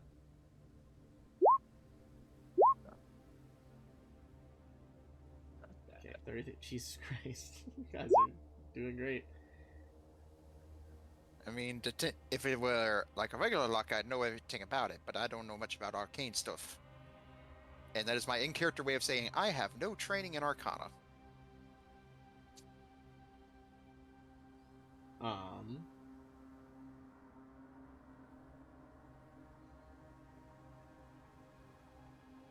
Okay. You hear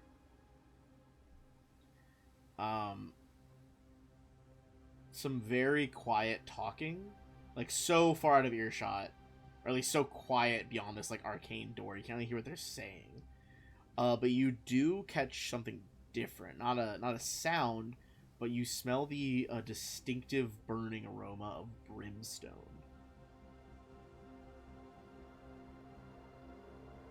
Would I channel point to re-roll that Arcana? check? Yes, you may. Okay. Brimstone. Do you associate that with the hells or the? I think just in a The folklore best. sense in this world, that's like a pretty standard like associate with the pit type of thing.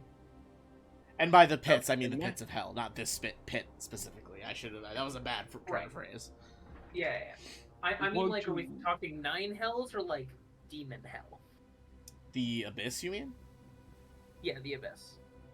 Usually, brimstone is more of a hell thing rather than the abyss. Cool. Can I make a But lore it is 9 possible. hells check for why I think we might smell brimstone down here? Yes. Yeah, sure. Also, 22's not enough. You can't reroll it twice. Okay.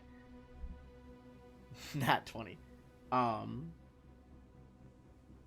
This is so vague and lucky, but I think you have a thought that Sylvina's like, okay, we just heard about a guy and worshipping a demon lord. There is a demon breed that very much generates a smell of brimstone on a regular basis, and that would be Brimmerak demons. Oh, we You already would, fought one of those, didn't We fought one. yeah.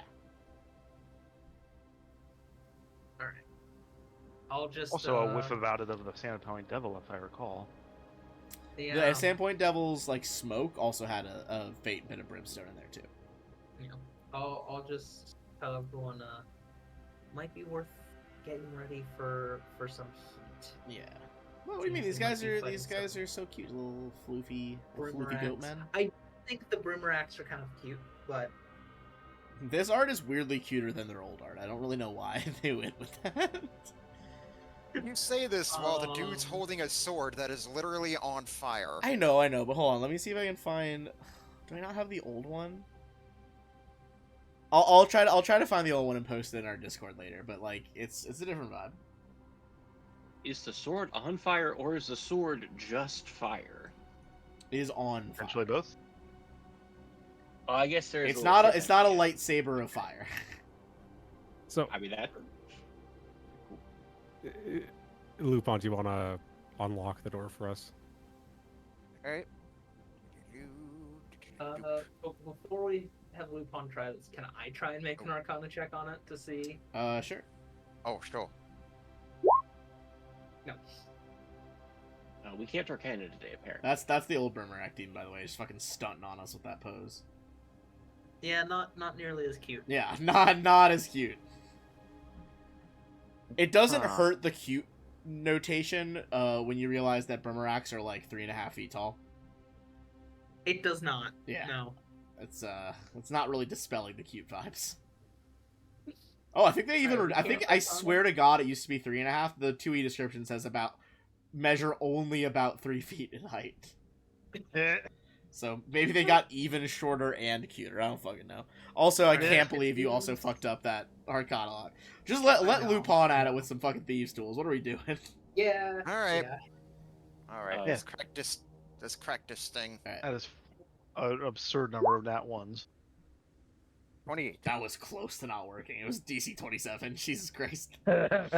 All Okay. I am going to. That is unlocked. We will come back to that in a minute. So let's take a quick bathroom break, and then I will unlock that door, and you guys can open it if you would like. Alright. Be right back.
It usually doesn't affect my eyes this badly, but allergies are fucking killing my eyes this year. Just fucking hurt. That's not ideal. It's I not do not. great. I do not miss that about Virginia. Oh, Jesus Christ. Okay. Door is unlocked. You can open it should you wish. Before he opens the door, can I cast mirror image on myself? Sure. Yeah, I'm gonna open my kinetic gate. Alright, you guys do those Make sure things right before the door opens. Go ahead. All right. Is everyone ready? Did it? All right. Open the door. Alright. The air in this chamber smells of brimstone. Some you think from what you've learned, but also you see numerous smoldering incense sticks that burn in holders hanging from pythons driven into the walls. Brighter flames flicker from star-shaped engravings on the ceiling, while the walls are covered with curving lines of unsettling-looking runes. 5 stone pillars support the ceiling, and a cauldron filled with what smells like stew bubbles near 2 of the northern pillars. To the south, 8 bedrolls are stretched over thin mattresses of straw. Several boulders and bits of rubble have been stacked before a door to the south, possibly taken from the southwestern wall, which looks to have collapsed long ago. You also see 4 individuals here wearing seemingly like dark robes over not like super intense sets of armor or anything, but slightly reinforced clothes. Looks to be like studded leather.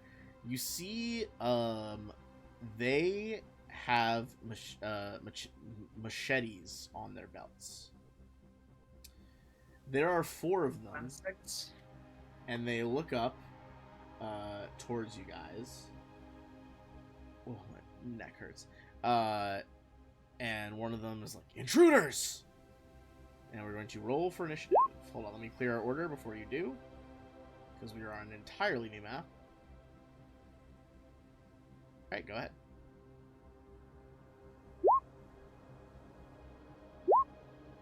Add a D4 to that. Yep, add a d4 to it. Spark of divine inspiration. 40. Damn, hell yeah. Fucking Here I was thinking my 40. thievery would do something for me. 40 is crazy. Maybe the highest initiative I've ever seen in a TTRPG game. Holy fuck. Alright, they rolled decently on 24, but 4 of you are gonna go before they do. Love it. Yeah, Mr. 40 over there gonna just... Alright, Lupin. It's your move. No, it isn't. Oh, sorry. Roland. Your name is superimposed under Lupin's. So it fucking hurt my brain to do that. Alright. Alright, go ahead, Roland. Let's go 20. Just one stride. Alright, you do be striding. I'll get the one to my left first. With the... Okay. You see there are 2 more at Vicious. the back of the chamber as well. There's 4 of them in here. Yep. 24 does hit for 25. Yeah. See him grunt in pain. That's it. Alright. Gangini. I mean, I think you know what I'm gonna do here. What's he gonna do? If I put the fireball, like, at the guys in the back, I think I can hit everyone without hitting Roland. Does that sound about right? There's certainly somewhere in this room I can throw it around the back guys that I can hit all of them without hitting Roland. Should Is be. what I'm getting at. Let me pull up a range template. Okay. Come on, roll 20. Let's see. I feel like these next 2 turns are going to be exactly the same. Not Fireball, Vermeer. fireball, fireball. We want grid version of Fireball. That's what we want. I don't know that you'll be able to get... You'll have to pick one of the top guys because of how Fireball staggers. I see. Unless they're... Oh, okay, you can angle it around rolling. Yeah. Yeah, let's do that. Alright, hold on.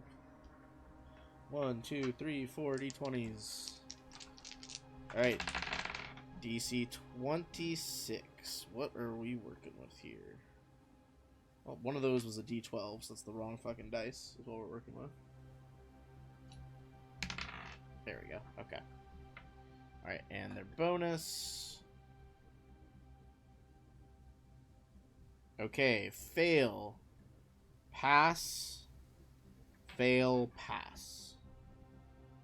So, Guy, let me put this to the back. The already injured one fails and takes 23. He is now bloodied. The next one passes and takes half that. The next one fails and takes the 23. And the one after passes and takes half that. I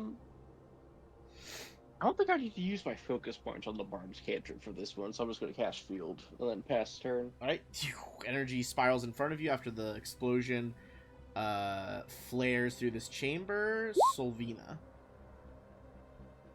Alright, let's first get a look at what we have going on in here. Hell yeah.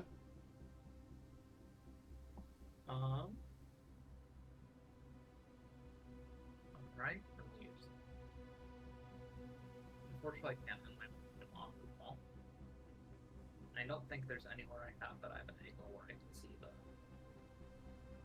path to the fireball now. So, I'm gonna stay here and we're gonna go for next verse, same as the first. And I'm gonna send out my fireball equivalent. TM. Alright. 4 more saves. That was a horrible roll. Holy fuck. 18. God damn. Okay. I don't presume they have void healing. They do not. No. First one fails. Come on. There we go. Okay, first guy fails and takes 18. Second guy crit succeeds and dives behind that pillar, takes nothing. Third guy regularly succeeds and takes 9. Fourth guy fails and takes another 18. Alright, the fails are blinded until the start of my turn, and the success is dazzled until the start of my turn. Okay, hold on. So, this guy's blinded. This guy's blinded. Crit success guy's fine. This guy is dazzled. Alright, got it. This guy's having a terrible time. Of Yeah, it. he's not doing great over there. He's having a real rough. Tarek, over to you.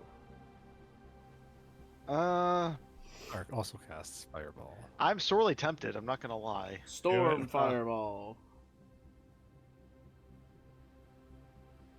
I only can do it once per day though, so I think I'm going to save mine. Okay. If we're fighting, If they're Boomerang, Brimarax, they're immune anyway. Fair. I'll you burn also it. won't get it, like good groups like this every fight. True. Alright, I assume it's the same widths and stuff as Fireball? It's just fireball. Oh, okay. I thought it was going to be a special version. Alright. DC 26 or... Yep, because Staves use my spell DC. Okay, hold on. Alright. So I just want to point out, my fireball does D8s, not D6s, and I still rolled lower damage than both of you. Yeah, by 10 on Tarek's. Yeah. Alright, first guy fails. I rolled 14. spectacularly well, I would like to add, though. Second guy... Oh, wait, no, I'm done. First guy passed. Sorry, passed for 14. Second guy passes Blinded. for 14. Well, he was already blinded from the last thing. And I don't think that's a special thing that Sylvena's does, because it's like a sunburst, not regular fireball. Third guy, crit fails. Normally we take the higher of the two, but they're both 28. Fucking weird. To be fair, my regular damage roll is spectacular on this one. Yeah, your regular damage roll is 5, 5, 6, 4. Yeah, 4 out of 6 dice for 5 or higher. And last guy passes for 14. Okay. In I order, am top not left gonna guy, looking pretty bad. This guy above bloodied. Bottom two, both below bloodied. Anything else? I will also say the Actually, crit wait a second. damage roll was spectacularly bad. Yeah. Actually, what I'm going to do, I'm going to move up, Ben, Okay. and get between the one here and Sylvie.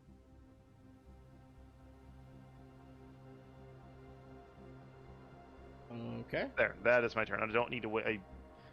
Because I can handle. I can. Sylvina should not be tanking. No offense. All right. We do love when you guys line up in the perfect formations. Roland does get the reactive strike, I think, against that. He does. Yep. Yep, go for it. All right. That'll crit, but not enough to kill him. He's off guard, by the way. Okay. Let's see this thing. All right. This guy is going to step back, open his mouth, and a familiar arcane ability pours out. The smoky breath of the Sandpoint Devil. I'm going to need a reflex save from Roland, Tarek, and Sylvina.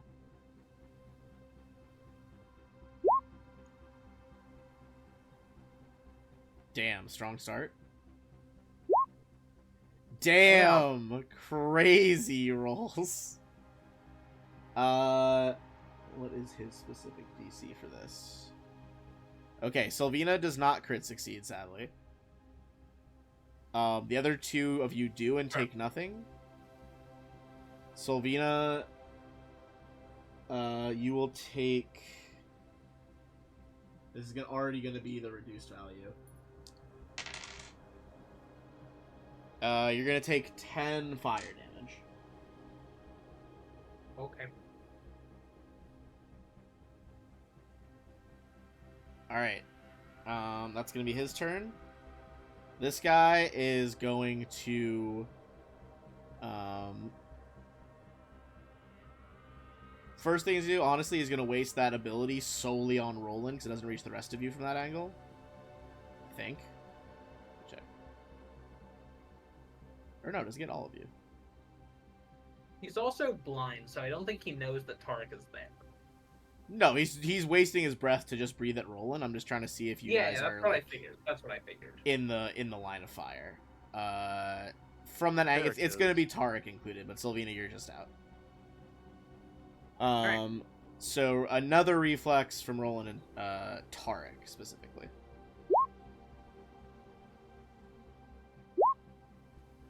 Keep that. All right.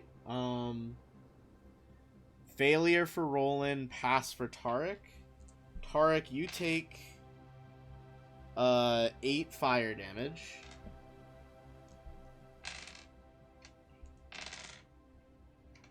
Roland, you take 20 fire damage, and you are sickened 1 by the unusually painful burns.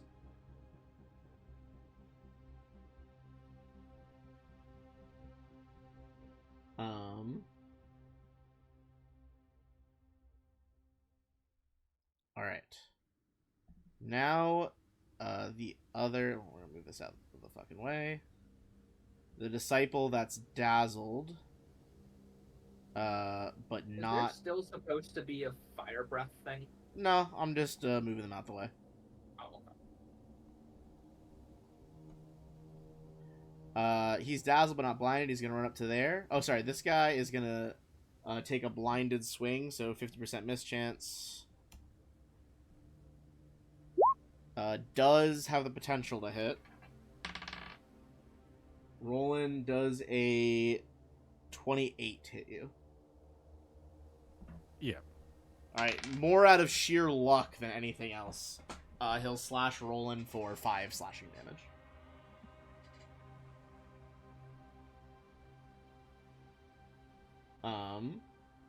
Also, you guys would notice that every time they do that breath thing, they cut their tongue with a knife. Okay. This guy fucking rocks up, and he's gonna do... Ooh, actually, hold on. Am I dumb? Give me one sec. That guy might need to do the other thing. Yeah, the guy that's rolling, take that damage back, that 5 back. This guy's just gonna drink a potion instead.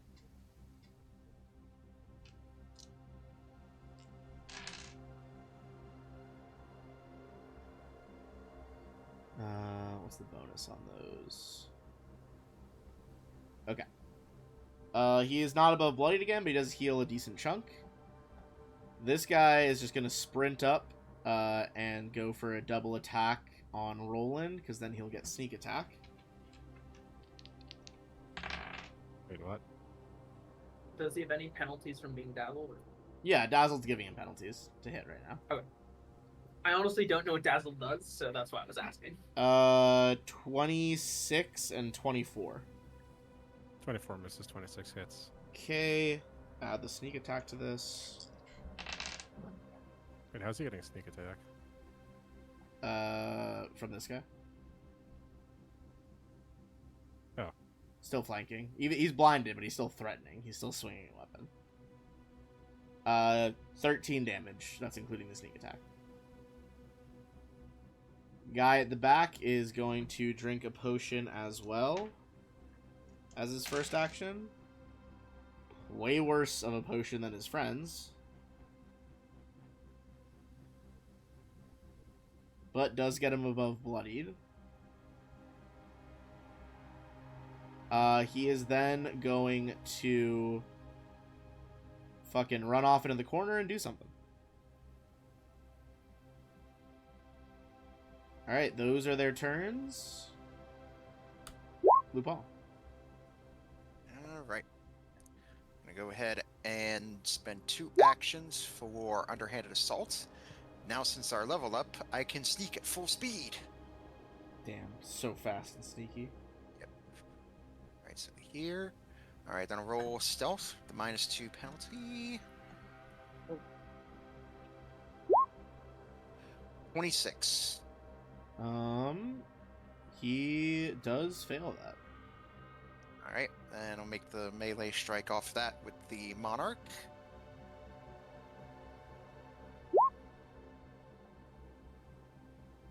Ooh, 19. That does not do it, unfortunately. Alright, in that case, I'm going to go spend a hero point to reroll that. Alright. Yeah. That'll still not do it on the same roll. One of those days. Oh my Alright. god. Then, final action, I'll then go ahead and just do a regular attack with the Monarch at map. Alright. But Alright, 21. that will hit. Alright. For 12 piercing. Is that with sneak attack, right? Or no, because is underhanded assault... Isn't underhanded assault 2 actions, though? So I think it's just the 1 strike after that. Or is that part of underhanded assault, right? It is part of, yeah. It is Oh, part okay. Of, Part of it you make the attack, yeah. Well, 21 does hit, though. right, but it's like here, so this is like a final action I'm spending to do an attack with map. Gotcha. Okay. So it's like here. Alright, so, yep, alright, that's 3 actions, that's the turn. Alright. Gonna be rolling now. Back to the top of the order. Is the bonus from him being blinded the same bonus I get from flanking? Pretty much. He's just off kilter and flat-footed. Alright. I'll go for the one in the middle. Okay. Definitely got flanking. 30 total. With flanking, that's a 30, which is a crit. And you just open him up at the belly as he drops. Alright. I'll swing around at this one. Get. His AC is lowered right now. Damn. Not only lowered by 2, unfortunately, so that does not do it. All right, that's it. All right, Gangini. Um, I need to move up a little bit to get a better view. And I think I see 2 guys. The one Roland swung at, and the guy a little south of Tarek and the dead guy. I'm gonna slashing gust those 2. Okay, which one first? We'll do the one Roland swung at first. Okay, this one. Go ahead. Yeah, that one's blind. Yep, AC lowered. Well, we're consistent. The first one does crit because he's blinded. Oh. So he'll take the 32. Explode probably. He's still alive rolled because he a- drank that healing potion earlier. I rolled a 3 and I crit. Give me a... Yeah, that is crazy. These guys are just crazy cultists. They don't have good AC. They're just good at Okay. damage. The guy I crit takes 44 persistent bleed damage. Yep, go ahead and roll that. Ah. Alright, 8. he is bleeding for 8. Then 19 on the other guy. He is taking no penalties right now, so that does bounce off of him. Managed Okay, to like kind of that's fine. dive behind a pillar. That one- moves, so I'm The one around separate. the one around the pillars. Off Oh, guard. from your abilities. Yeah, so that does hit actually. I rolled 2 3s and I hit both of them. Also, I don't know Okay. why I said the previous one was a crit. It's absolutely not. I don't know why I said that. Oh, Okay, so then he isn't bleeding for it. Yeah, I don't know what the fuck I'm talking about. I think I saw the 32. My brain shut down. Maybe I took one too many hits to the head today. he's not taking 8 persistent bleed damage then. Okay. It did definitely hit him, though. And it did hit the other guy for 10 as well. Okay, I will take my both red damage rolls on my That was not 3s ideal. that hit. Okay. Now it's Sylvina. Alright.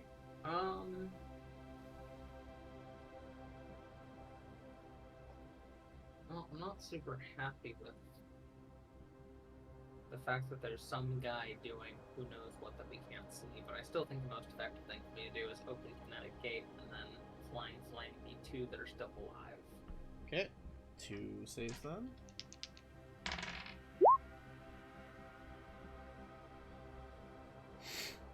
Alright, left one fails for 15.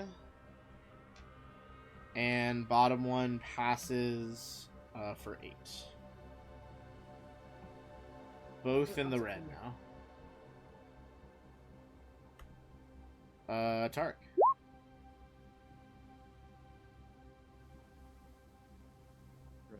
Hmm.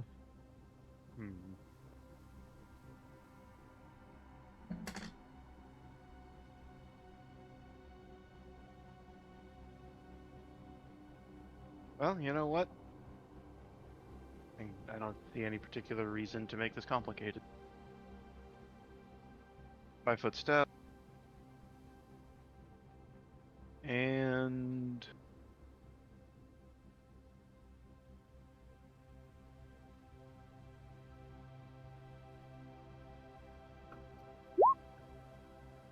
I hope that incinerates him. That does incinerate him. He's toast. Brief flash of fire in this chamber. Another cultist down. Anything else? Nope, that's my turn. 5-foot step and then an attack. Alright. Now it's gonna be the disciples. This guy's no longer blinded. Am I still second? No, it just ended at the top of their turn. Okay.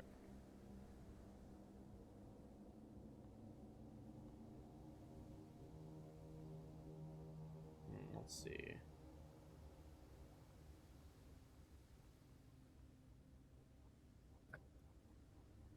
Alright, move the bodies out of the way.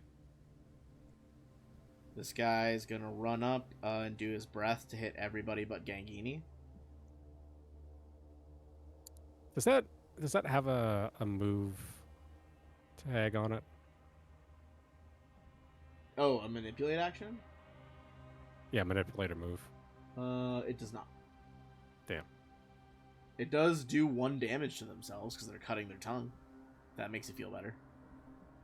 Yeah, a little. A little bit. Alright, well, he takes his 1 damage and breathes out this roiling smoke at you guys again. Reflex save from everybody but Gangini, so 4 of you.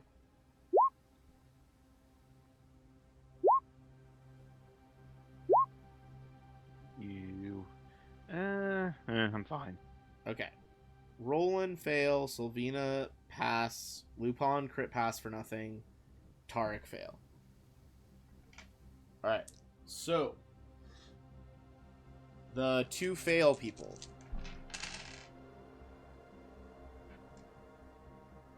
You both take 24 fire damage and are sickened 1. Lupin takes nothing.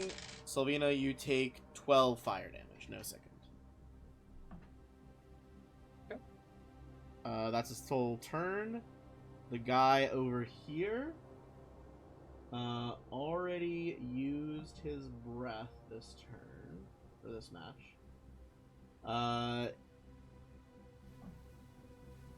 Let's see.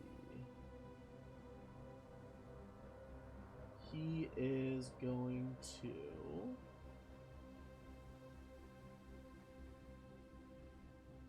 I think just go for a triple attack desperately on Roland.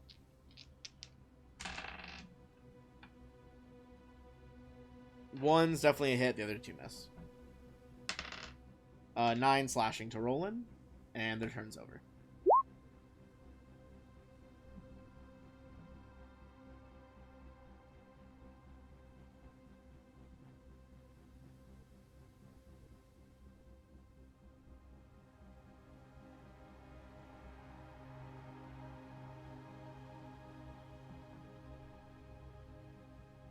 Alright, let's see here.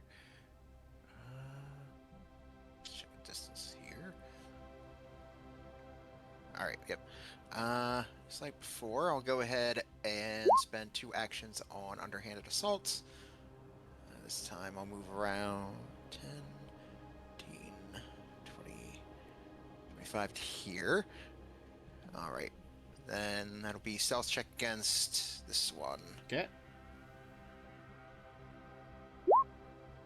29. That'll work. Alright, then that'll be attack with the Monarch. 32. That is a crit for 22, and also double your... Or, no, I don't think your sneak attack doubles, right? It does. I don't... It does? Okay. There you go. Here. Alright, so that'll be... Oh, it's 1. It's 4d6. 1 where it doesn't double. Sorry. Alright, Ooh, 22 nice. plus another 13. This guy is below bloodied. Alright. Then, let's see here. Then, final action, I'll go ahead and take a step back here. That's my turn. Alright, Roland. Yeah, I'll do a vicious swing on this one. Why not? I mean, absolute crit. His head goes falling into the pot of stew with a loud...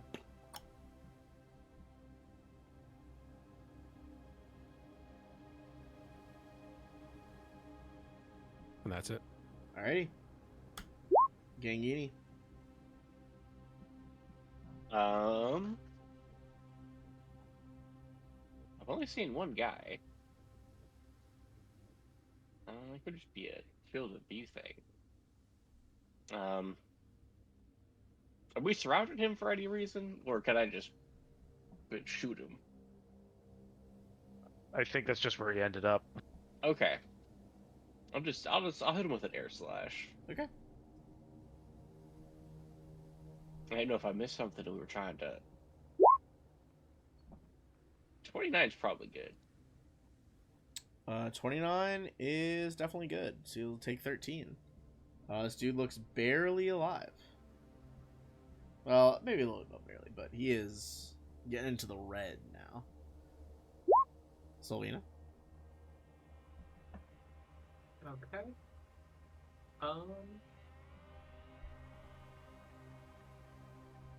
First I'll send out a flying flame.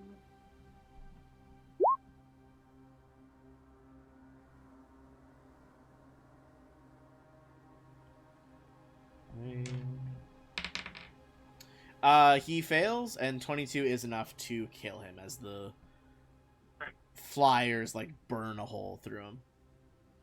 And we are out of Cool. combat. Everyone is going to get 20 experience.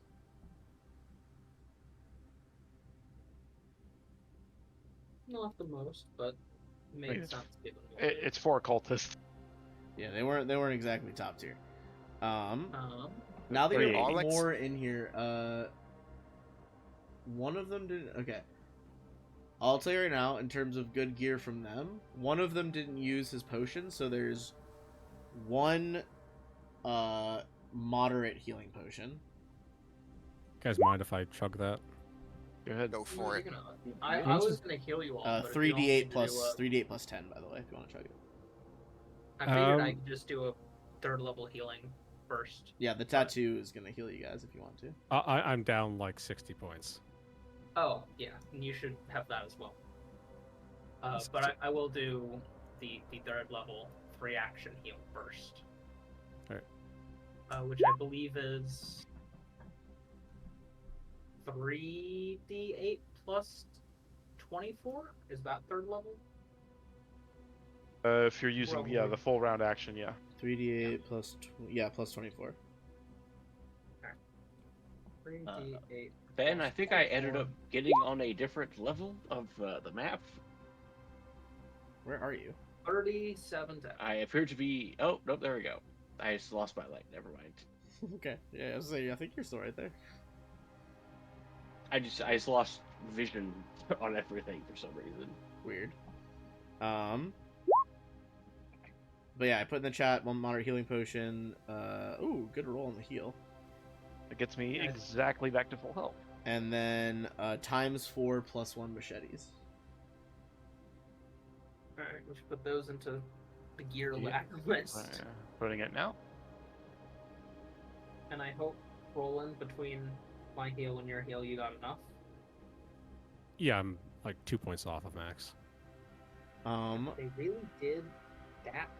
66 damage. I mean, he Holy failed crap. he failed 2 of the breath That's saves. true. Is the thing. That's true.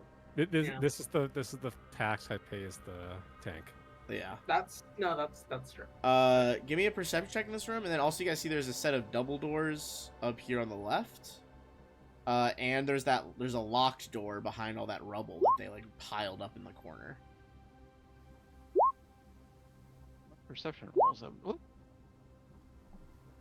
And there's the cat. Okay, Roland, you see there is a secret locked door over here below the double doors. Secret tunnel. Secret tunnel. So sorry, where's the secret door? Right here. It's that single door, like right below, right to the south of the double doors. It is just it is secret locked door though, as so you'd far have as to. we can tell. Looks like that was just a corner. Lupon, you wanna Um, crack this I open? mean, I vote we start with the one down here and then move our way up. I- 'Cause they it's the blocked secret this door. one off. Shoot, Alright, they fine. didn't even know about But it. it's a secret door. We gotta open the secret door. Alright, Yeah. alright, we can open the secret door first. Alright. Doo-doo-doo. And thievery check. Go. 29. Oh, do you guys want me to ask Arika what level of the pit they're on? Or do you guys not want me to? Not yet. Okay.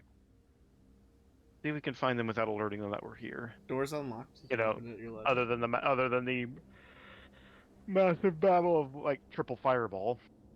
Yeah. Yeah, we do fireball a little bit. To be fair, if you're gonna breach and enter, that's how you do it. Yeah. What'd you say, Ben? Was 29 enough? It's unlocked. All right, stack up. Who wants to do perception checks before we go in? I'll do it. Or are we even doing that? Yes.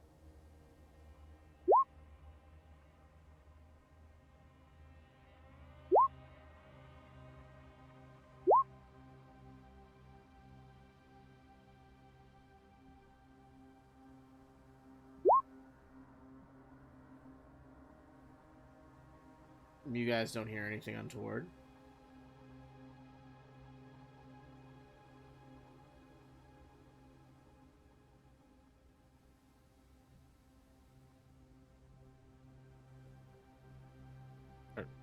Open the door. Mm-hmm. All right, go open the door.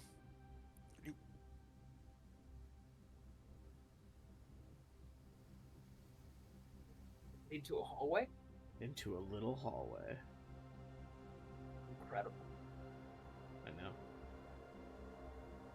It's pretty great. It's pretty fucking awesome. It's like when you open a wrapped present and there's a box inside. Hell yeah. So you guys gonna keep going in that hallway? Or? Yeah.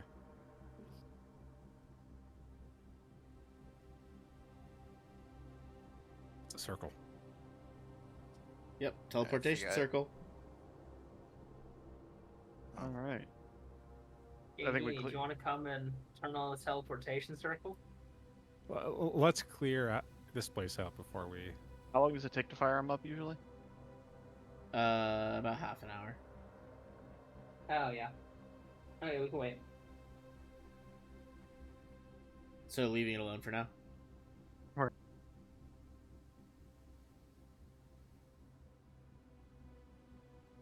But it's good that we have it for when the time comes. Yes.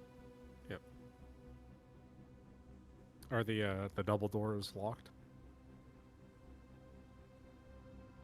Double doors are not locked. I take a listen.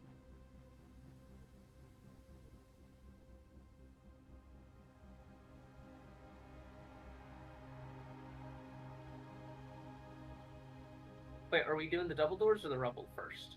I figure, like, say we're. Ow! Sorry. Damn, the doors. Cat's just complete. My cat just attacked my leg. think the Somebody cat- once did it. Agrees that we should take the non-double doors first. It would Nice. take you 20 minutes to shift the rubbles out of the way, if that makes a difference to you. I mean, it's blocked for them as well until somebody clears it. Yeah. Let's take care of the non-clear doors. Yeah. She just tried to use my leg as a scratching post. Ow. Telling you, the cat agrees with me. But let's see what's behind the doors.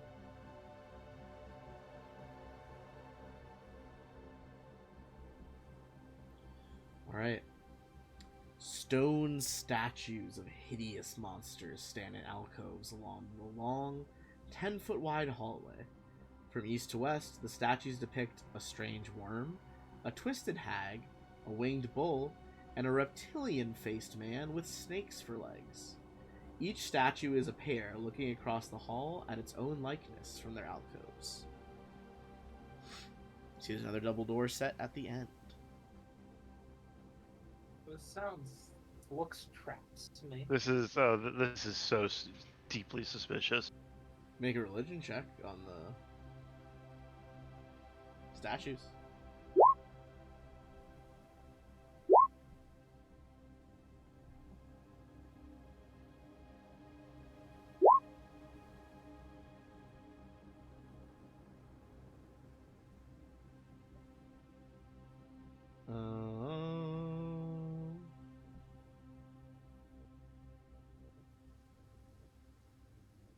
All right. And okay, so you guys are gonna be able to suss some stuff out here. Where's the other one? Oh my god.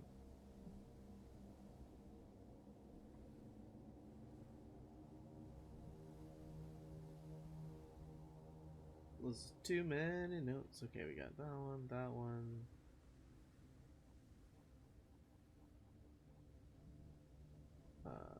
This one. Okay.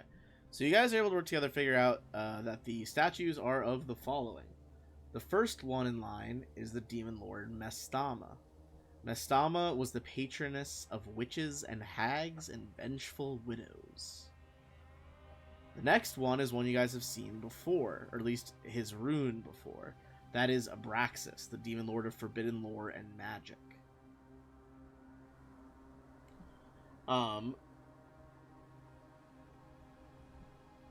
The third one in line... Oh, sorry.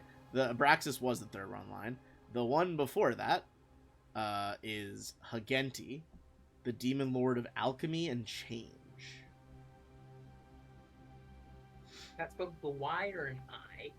Haagenti. Okay. Whoa, my computer does not want me to fucking be able to use Chrome, I guess. Alright, Jesus Christ. Then, third in line was Abraxas. After that, the really weird looking one is Thusk-Chun.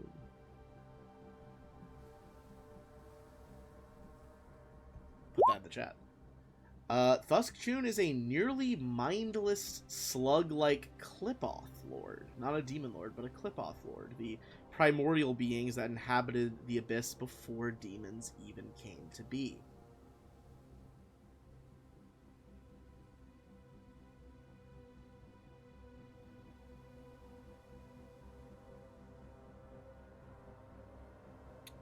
Alright, what do you guys do?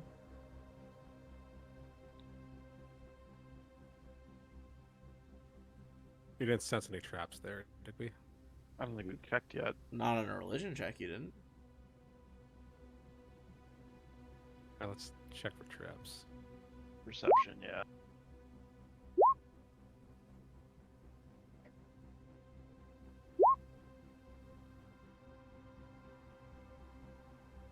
Tarek on a 36.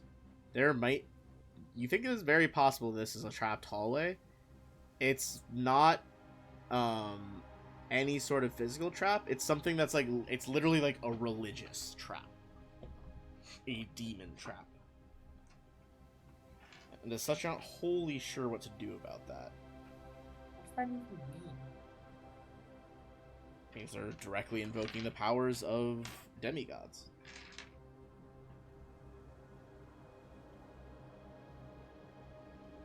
You can try to find a We way have any to ideas? dispel that. You can try to use religion to pray for that, to avoid the attention of these abyssal lords.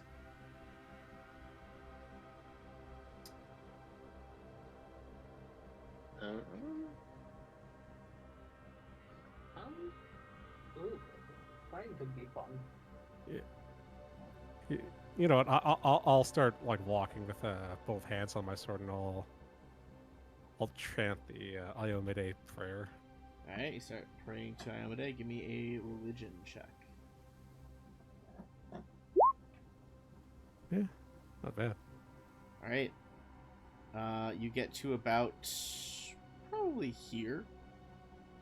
The prayer, unfortunately, was not quite powerful enough. You see manifesting out of the, like, miasma of incense in the air. 2 at each end of the hall to lock you in. Oh, 4 Brimarack demons. Oh my goodness. Roll for initiative.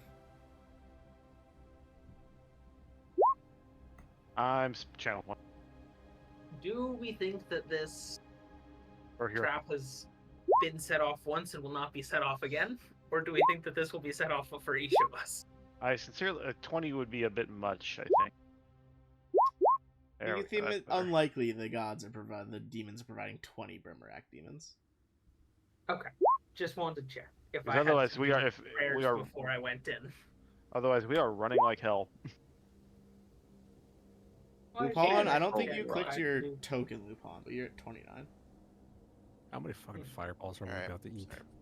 Thought I did. Yes. Alright. 9. Lupin is first.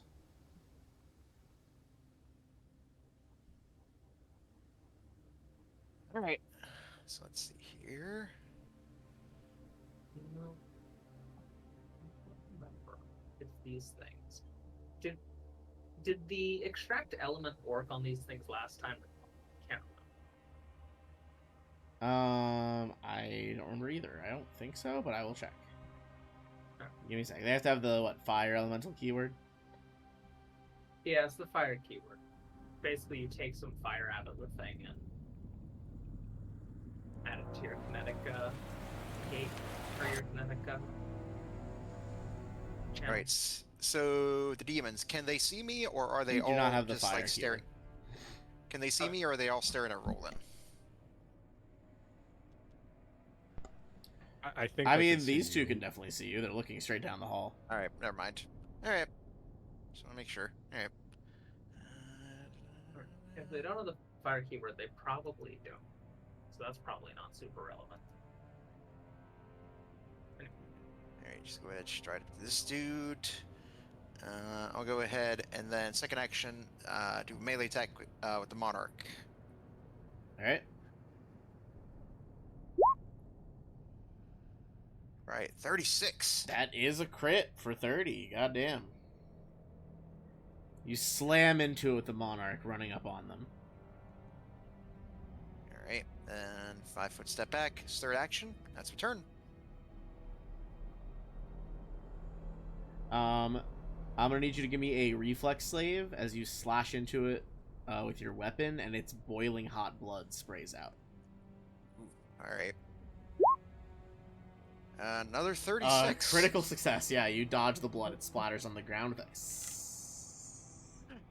Yeah, I just imagine he looks at it. It's like an alien. He's just like, what the fuck?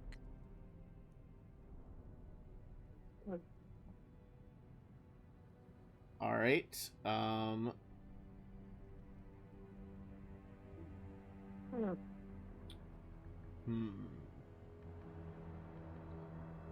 mean, you know, now it's my turn to salt the earth, really. Good luck, Roland. Oh, don't worry. It's gonna hit all of you. They're immune to fire. They're gonna center the fireballs on themselves right here, so it hits all 5 of you. Okay. Good Alright. luck to all of us. This will be 4 fireballs. Oh. Do you want us to each just roll? Hold 4 on, in a we're row? gonna go one at a time. We'll go 1 fireball at a time. Each person makes a save. All right. All right, first fireball. Everybody, give me a save.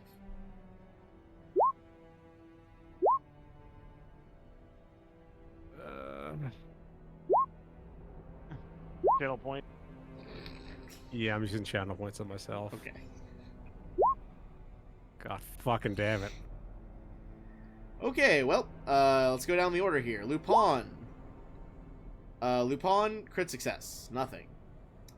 Roland, now a critical failure, 52 fire damage.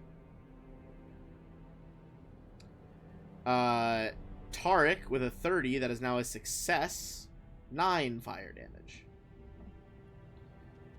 Gangini with a 19, that is a fail for 18 fire damage. And Sylvina crit succeeds for nothing. Alright. Fireball number 2. Give me another save, folks. This hallway is literal hell right now. Damn it. Oh my god. Channel points for rolling. Jesus Christ, Roland.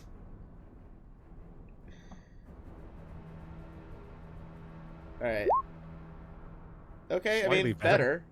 Alright, Gangini. Pass for 10. Tarek, crit succeed for nothing. Roland, fail for 19. Lupin, crit succeed for nothing. Sylvina, pass for 10.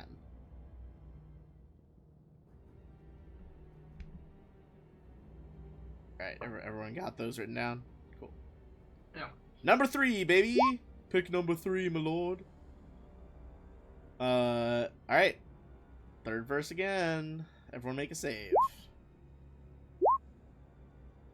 Guys, come on now. What are we doing? Channel point that.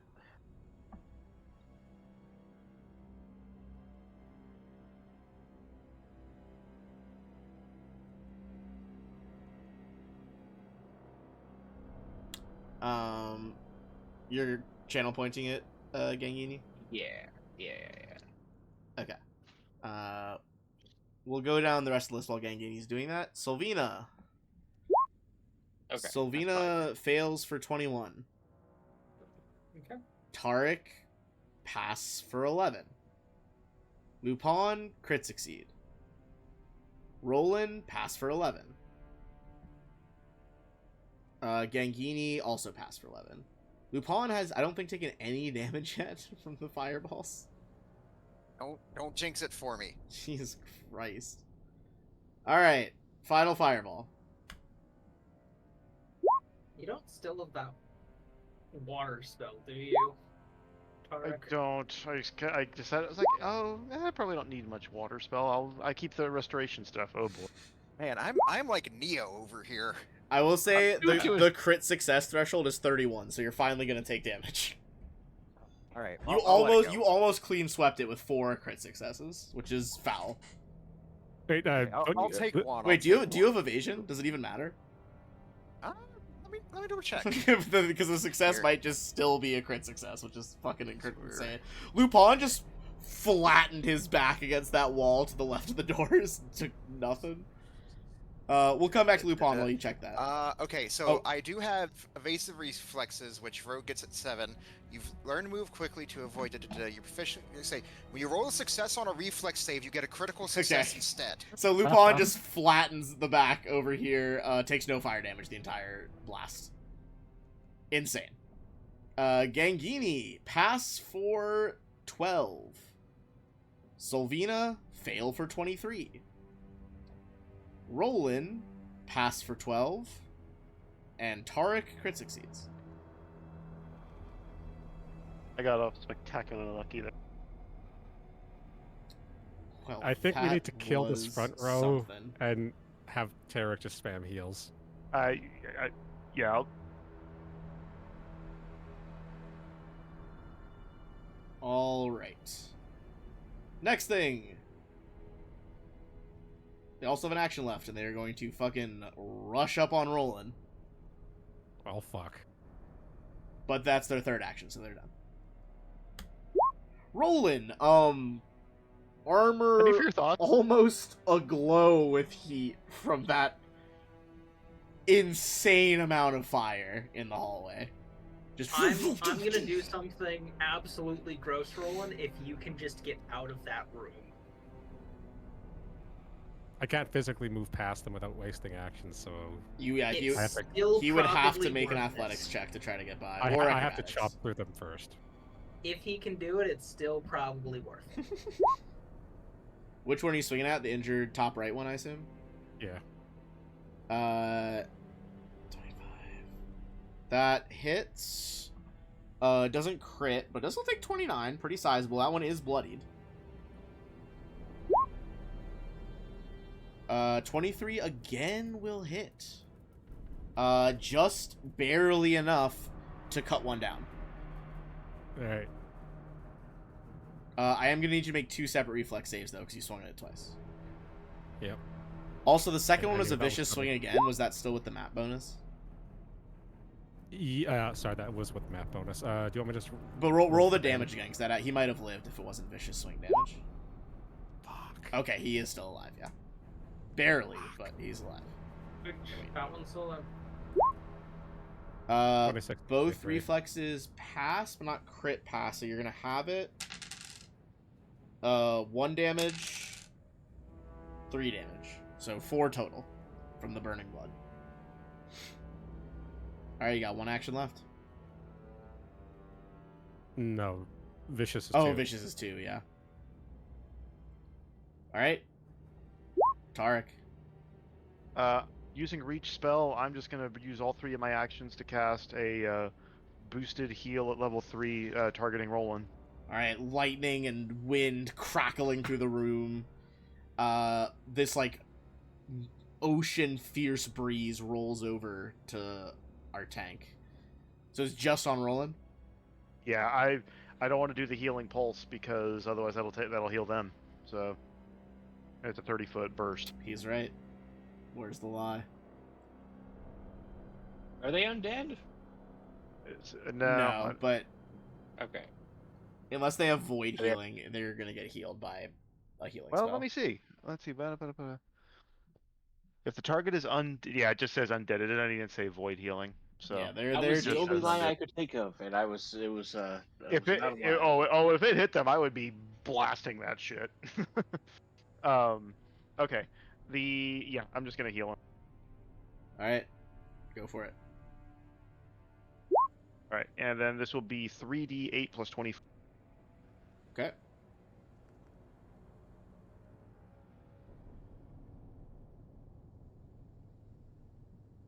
High rolls. Okay, pretty good. Pretty good. I rolled Reasonable, 37 healing. I mean, I'll take anything after. Yeah, like desperately trying to bring the burns back in here, like stitch them back together, reknit. Like the my new skin. armor is like Steaming. actively glowing at this point. Yeah. That's all 3 of my actions. That's my turn.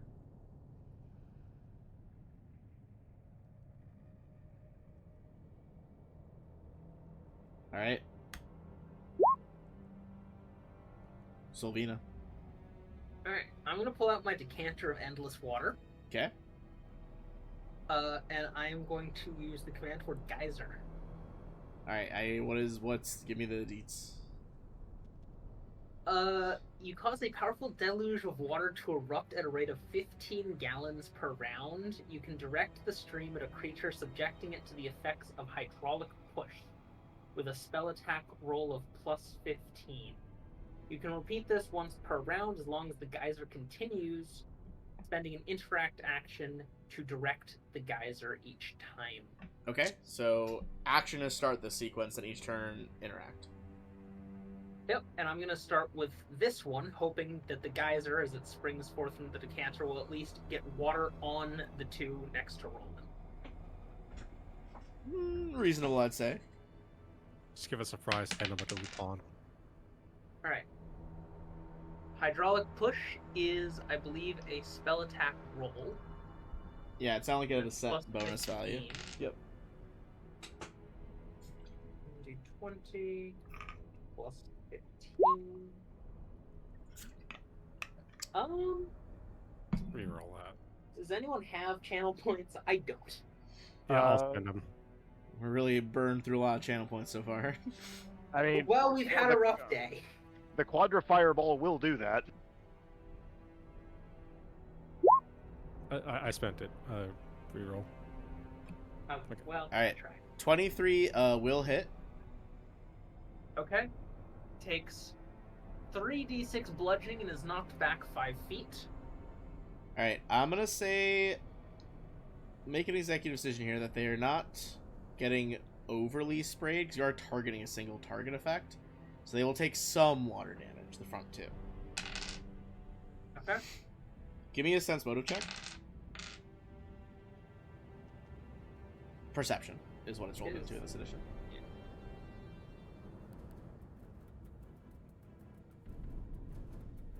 Actually, okay. I was gonna say you got a nat 20 in religion earlier. I was gonna give it to you, but you got another nat 20. They're not technically damaged by water. However, they hate water and take mental damage at the presence of it hitting them. Cool. The one that got hit. Give me that 3d6 bludgeoning as well. He's gonna take the regular amount of mental damage. I basically gave them a slightly lowered mental damage on the front 2. So I think you're right. It'd be impossible not to hit them, but it is a focus spell, like our focus target. Yeah. Okay. My original plan was if Roland made it out, I was going to just unleash water on the area as much as possible and then close the doors. Pretty funny. Okay. What else is action to draw the thing? Action to do that? You still have an action left, I think, or does it cost 2 to do that? Still have an action. No, it costs only 1. Okay, so yeah, you got 1 action left. I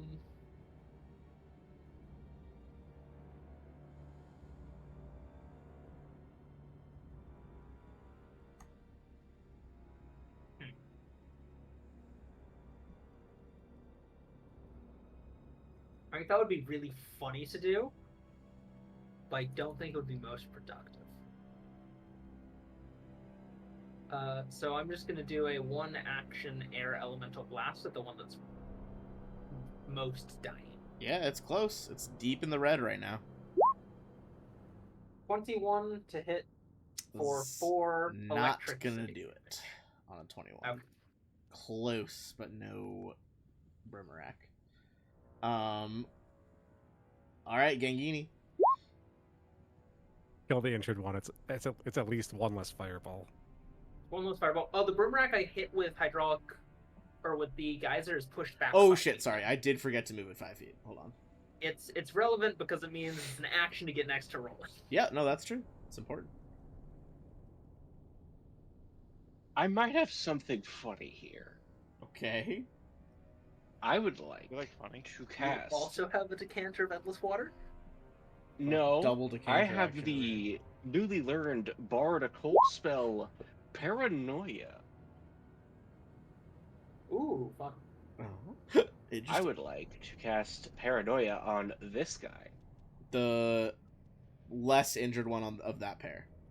Yeah, I can only hit the ones that are the closest to me because the 30-foot range, but he's less injured, so I want him to be paranoid.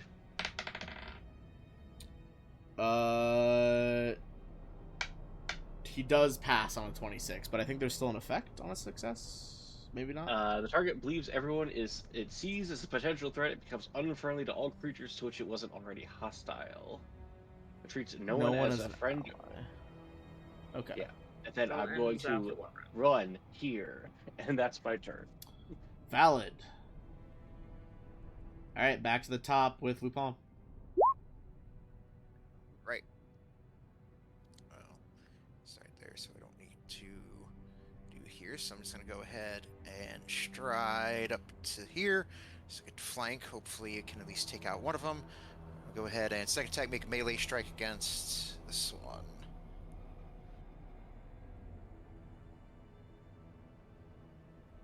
Go for it. +2 on this flank. Ooh. Natural 20. Even before the sneak attack, you bury the tip of one of the Monarch's blades into the back of the Brimarack's skull, or one Brimarack down.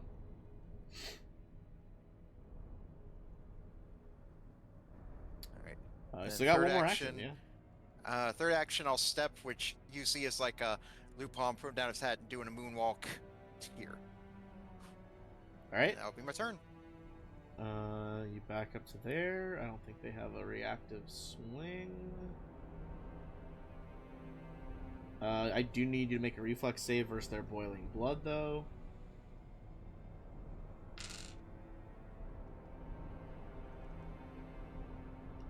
Almost certainly, unless you get a nat 1, you'll get a critical success, technically, so... Easy reflex save for Lupin, but still worth rolling in case you do get a nat 1. And then... It'll be their turn. Okay, you're fine. Alright. The Brimaracks. What will they do?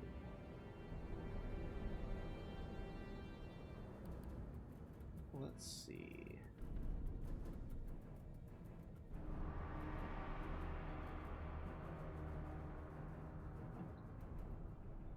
Alright. This one's definitely taking one action to get to here.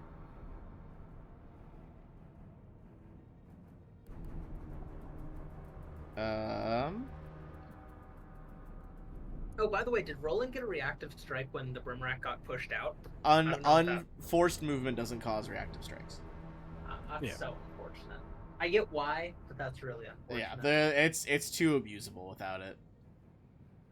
Yes, that's why it would be very fun to have, but it makes sense why they don't let that happen. All right, so where's the one that I want? The Brimarack on the far right opens its mouth and pours out a cloud of smoke to fill the hallway. Basically, anyone within is concealed. Do they see through this smoke, or? Due to their fume sight ability, they are wholly unaffected. I have blind fight. It's true. It's mainly just giving them cover from outer people fucking with them. But they don't know that you have blind fight, so that does suck for them. Yeah. giving them cover from someone who may or may not be sending gallons and gallons of water at them. Next, where's my ruler? Was that a spell-like ability? Yeah, it's not not going to cause anything. What do you mean? Like it doesn't have a manipulate action. I assume is why you're asking. Oh, really? Yeah. Damn.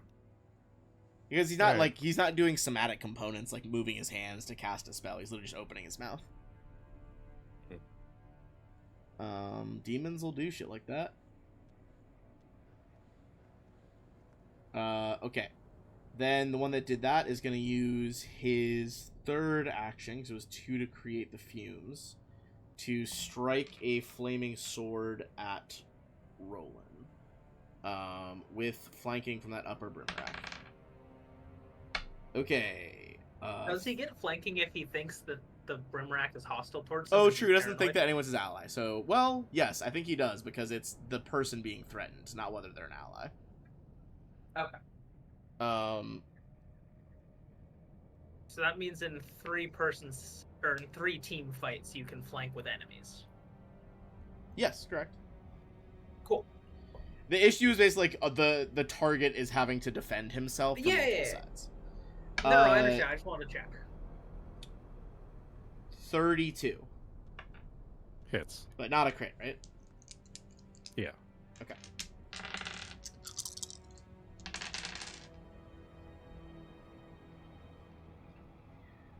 24 damage. The flaming sword cuts into you. Worse than the fucking fireball. This guy had to stride up and only has 2 actions left.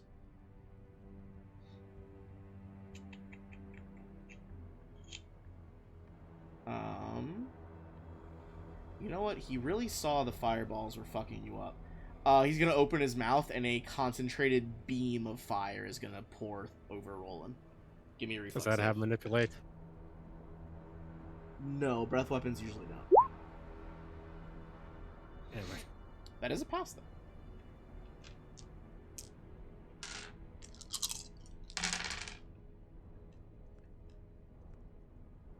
Uh, 18 halved to 9.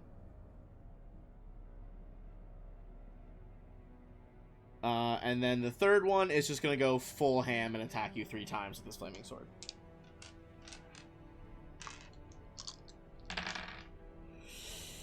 Okay, it's gonna be pretty bad. First one's a crit. What was the total? Nat 20. Oh, for fuck's sake. Yeah. To be fair, that is the first nat 20 I've rolled today, and I rolled a lot of d20s, so statistically it I'm- had I'm to pro- happen eventually. I'm pretty sure that's going to down me. It probably is. The final one definitely misses. The middle one is going to be 24, which Yes. basically it's only going to matter if the crit brings you down, basically, because then it'll bring you to a higher tier of wounded. Yeah. Okay, so this is going to be an assload of dice.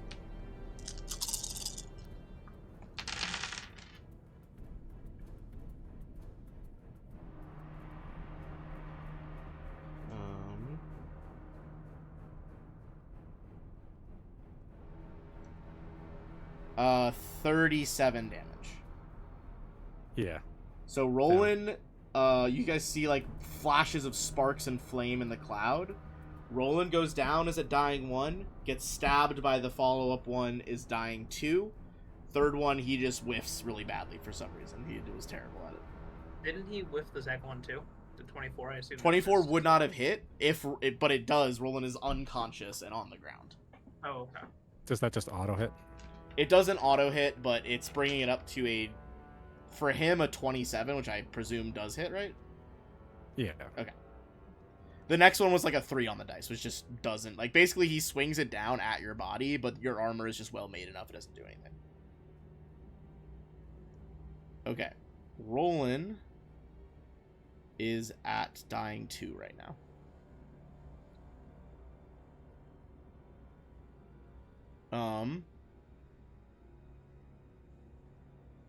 Okay, that is the Brimrack's turn.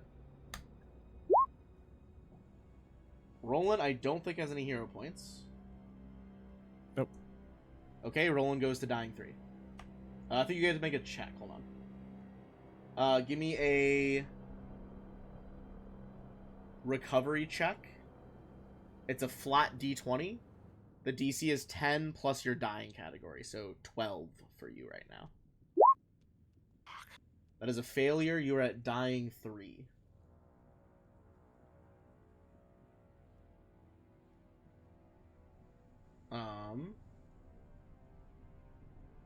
Okay. Roland's in a bad way right now. Tarek. All right, Ben. How does drag work? Drag. action?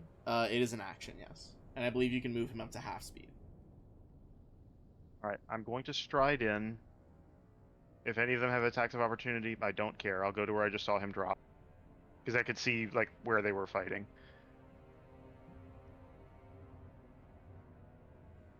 Second action, I'm going to use battlefield medicine.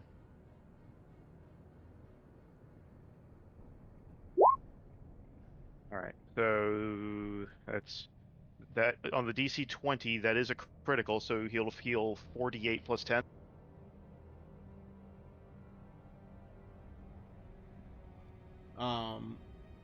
Okay, so you heal 10 then? Is what you said? No, I say it's critical success, so it's a 4d8 plus 10 because it's the medicine check, right? Yes, if you're going for the middle one, it's 48 plus 10, I believe. Yeah, the DC 20 or 20. It's always the DC 20, basically at this point. Yeah. So.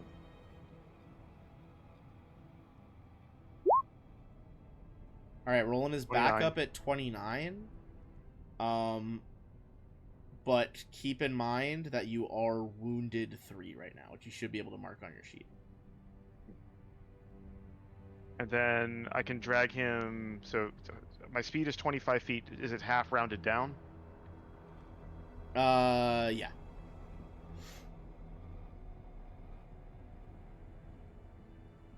All right. I'm just gonna start trying to get him out of here. So I'll move back into the left, and then just move him back to. I will say, Um, hold on, I'm double checking. I need to double check see if magical healing will remove wounded, but at the moment, Roland is wounded 3, which means if he goes down again, he instantly goes to dying 4 and is full dead.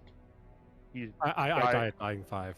Oh, you died dying 5? That's hype as fuck. Okay, so you would have a little bit of a reprieve.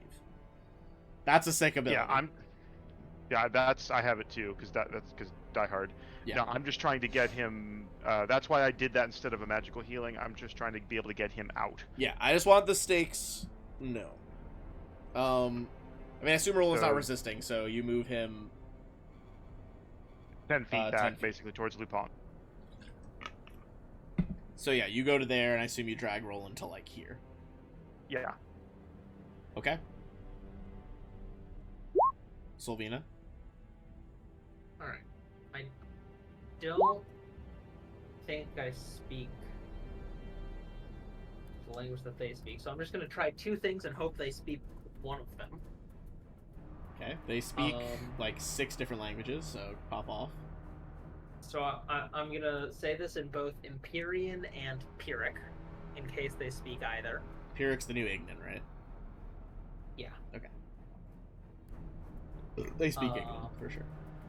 Oh, wonderful. Because I realized that they were just really terrified of water, and it's to the point they take mental damage, I'm just going to say, if you don't back off, I will drown the lot of you. This could be it's possible. It's gonna be tough. Give me a intimidate. No. Okay. They're more fucking offended that you even tried that. Alright, in that case, I'm going to once again use the geyser from the decanter of endless water. Okay, So it is a targeted effect. They have concealment now. You need to make a flat DC 5 check to even hit him. Alright.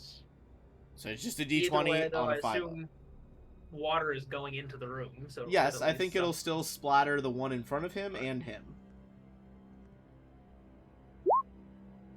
Okay, so now you can still make the attack roll. Alright.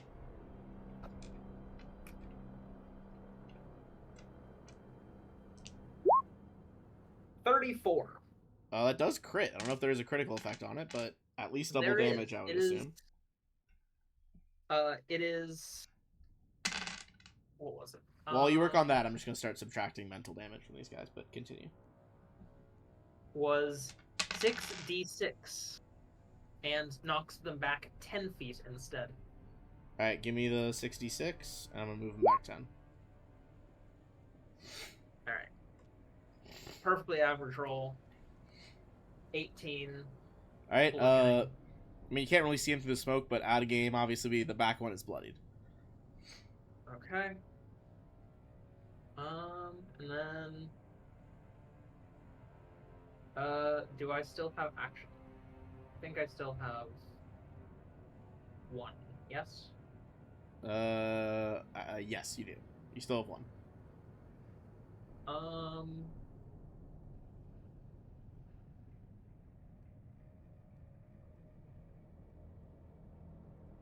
In that case, I will...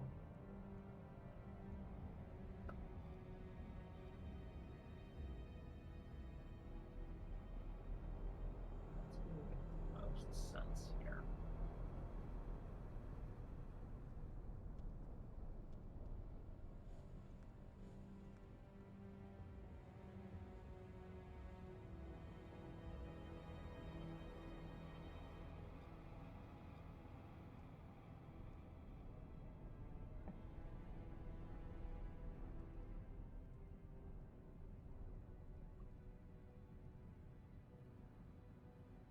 What you thinking?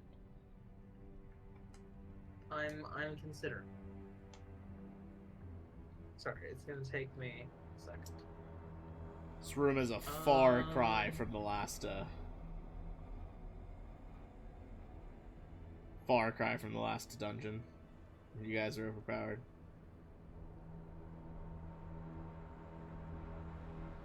Yeah, this got very lethal very quickly. Yeah. Unfortunately, I'm not close enough to Roland to give him a potion. I feel like I remember they had a thing. So, not wanting them to do what I think they're likely to do.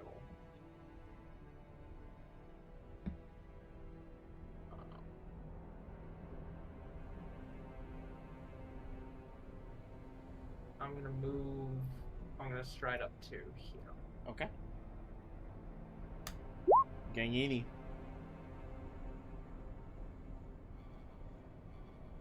I also considered throwing holy water at them, but I figured that was Pretty funny. not going to be productive in the cloud. Yeah, you still would have had to make the flat 5 check. Yeah. What? And that buys us time.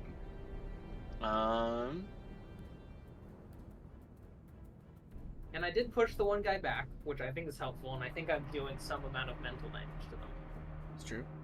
You are indeed doing mental damage. Just we need to get Roland back off the line. Yeah, we'll move here. Oh, I saw. I mean, hopefully Lupin can drag Roland, around the corner on his turn. Or pop a potion or something. I have potions on it. You can just feed them to me. Feed The question is, do we have enough potions? Yeah. That's... Because at the very least, I think we should drag him back 1 so that he can't get attacked with swords by all 3 Brimarax. Well, it couldn't be all 3. Because the size of the hallway. Oh, I have the What do you legacy. mean? Oh, I see. Interesting. There's the spot next to you, the other spot next to you, and the spot diagonally next to Yeah, you. there's 3 spots. You can get them.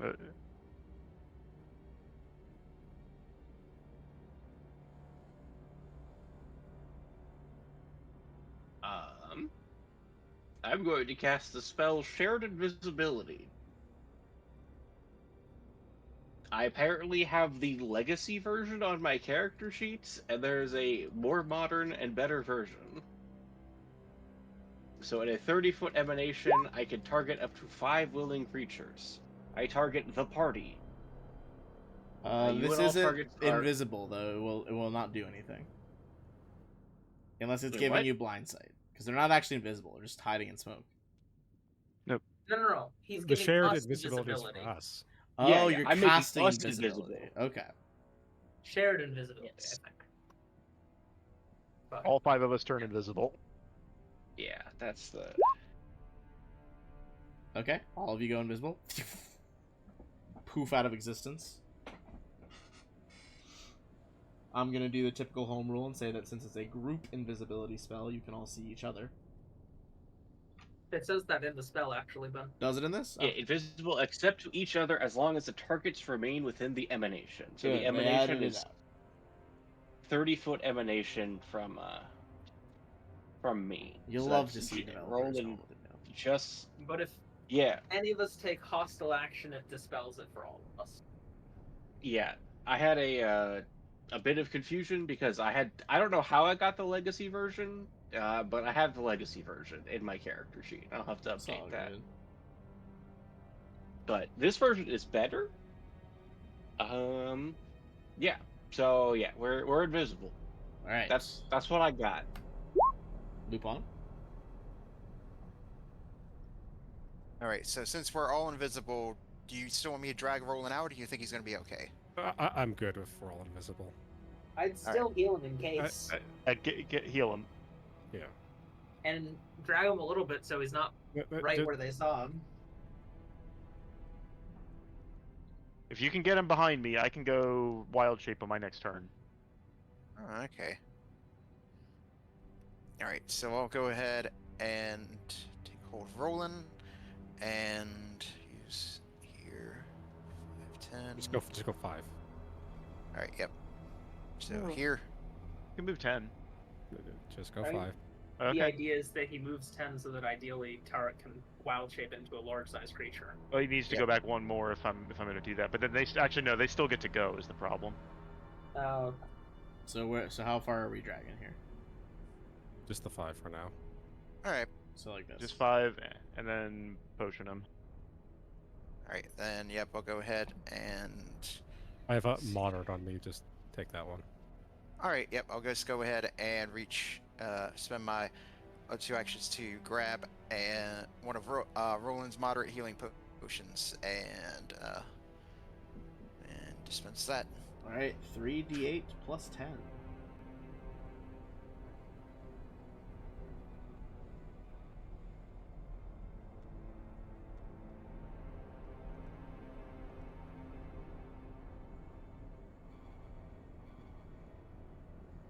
Whoever wants to. Okay, cool.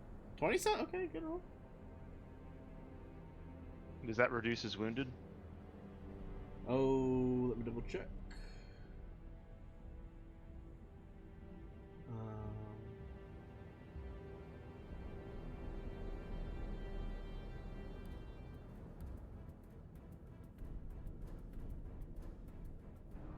Oh, interesting. I guess that's weird. It's not magical. That's matter. It's if you restore health to them using the treat wounds ability, I did. which only you So- can do because you can do it in combat, which most people can't. Yeah. I think that's why it's like this, because normally you'd have to be doing Okay. this out of combat. Gotcha. so he's not So, wounded but- already? Then? So he is not wounded. Well, he's Or does let me see if it reduces.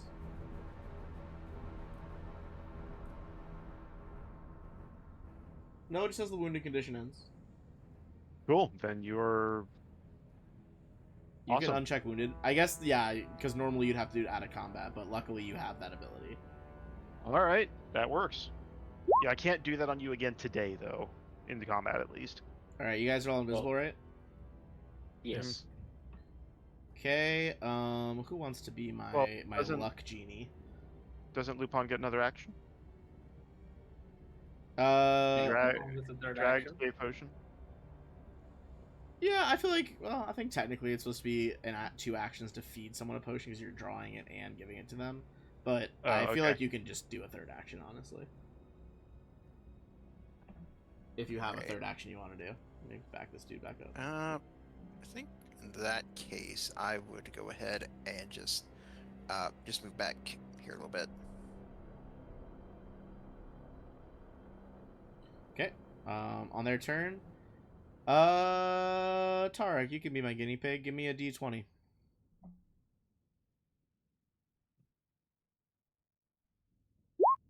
A 3. Okay, that was the worst result for you guys. They don't know exactly where you are, but they're gonna run the fuck up here, bounce off you guys. And because you rolled low, 2 of them go high, 1 go low. They all breathe in and spew out a jet of liquid fire. That is also going to make a big area of this greased as well, except for them. But that means I'm going to need 2 reflex saves from Roland and Lupin, and only 1 from Tarek.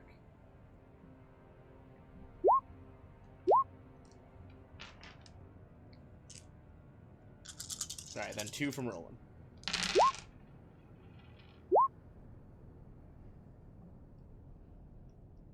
Okay. Going down the list, we're going to start with Tarek.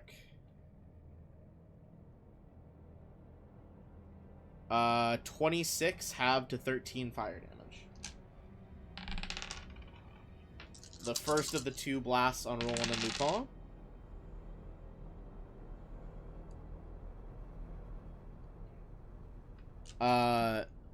Lupin fails for 22.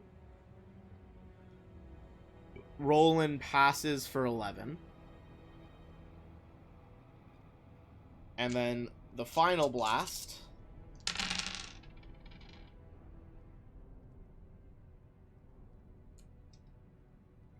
Weirdly the same. Lupin crit succeeds and takes nothing. Roland takes 22 fire damage.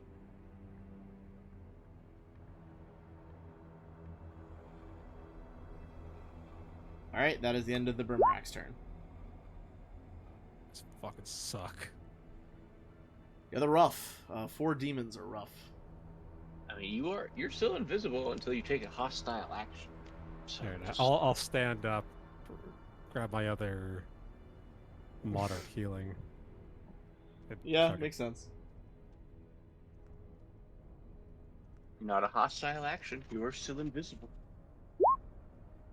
God. Ugh. Oh my lord. What that was determines little a rough. hostile action? I determine hostile hostile? action because I'm the DM. Yeah.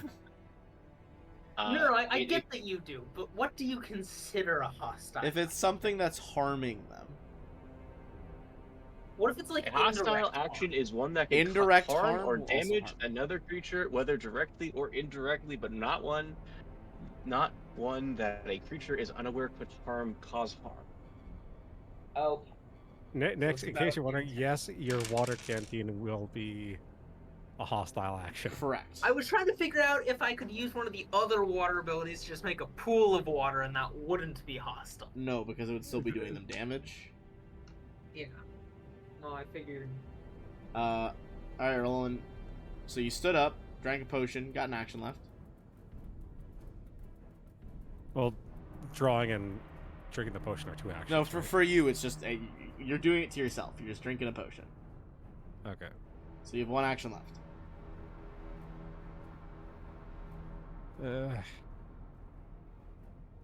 Can I chug another potion? Yeah, yeah, if you want.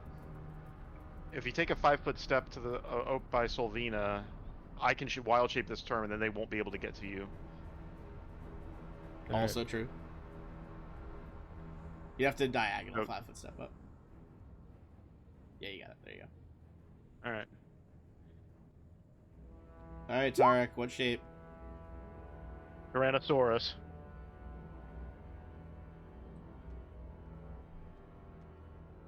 I'm assuming that is a hostile action.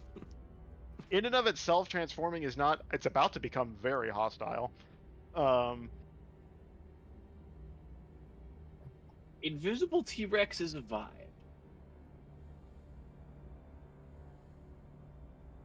Alright. You shift into a giant Alright. T-Rex. All right. My third action is going to be an attack. Okay. Well, D20. I am still getting familiar with this form. I'm just gonna Excuse move me you a out of the way moment. a little bit. Or at least to here, I guess. There we go. so you can still see. We will go. Do either of the two on the front? This one is seem injured. pretty- The I'll go top for one him. has not even been hit yet. I'm gonna channel point that. Oh my god. They are flat-footed right now, so AC is too lower, for what that's worth to you. Not on 2, I don't think.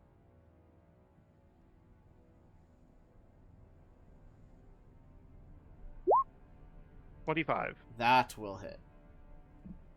It's a D12. I was hoping I'd get a critical. All right. Aren't we always? I know it has deadly.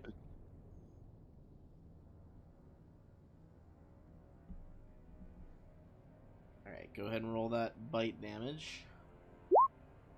Not fantastic. 13. Okay. Give me a reflex save from the T-Rex as the hot molten blood spews out. Nope. Oh, and I gotta mark where the grease is. Does grease get washed away by water? I don't know. I'd have to read grease. Basically, I'm Roland would have it. had to have made a reflex save, though, I think, to if not fall there. Even if it was a guarded step. I think even then, because guarded steps aren't really a thing in this.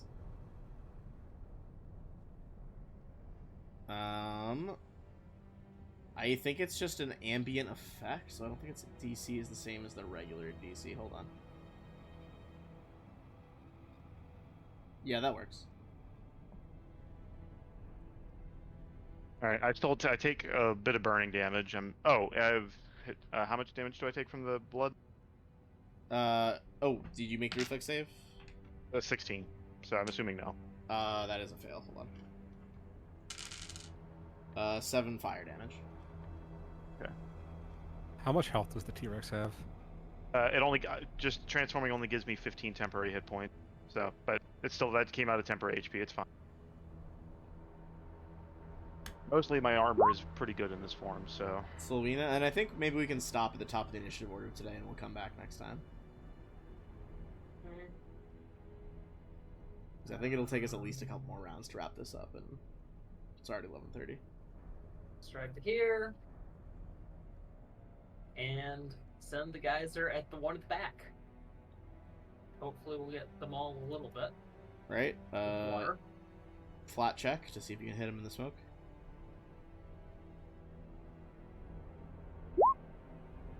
Just barely.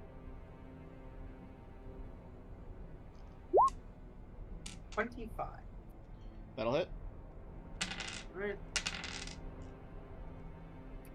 Both front guys take 8. 8 more bludgeoning damage. Okay, And he gets pushed back 5. Okay. So front 2 took 8 mental damage. He just took 8 bludgeoning, gets pushed back, and now he's going to take some mental. Ooh, terrible roll on his mental. He's going to take 15 mental. Rolled Awesome. real hot on that one. I did tell them I was going to drown them. It's true. Alright, so you moved. Interacted with that thing, so that's 2 actions. You are invisible again. Yes.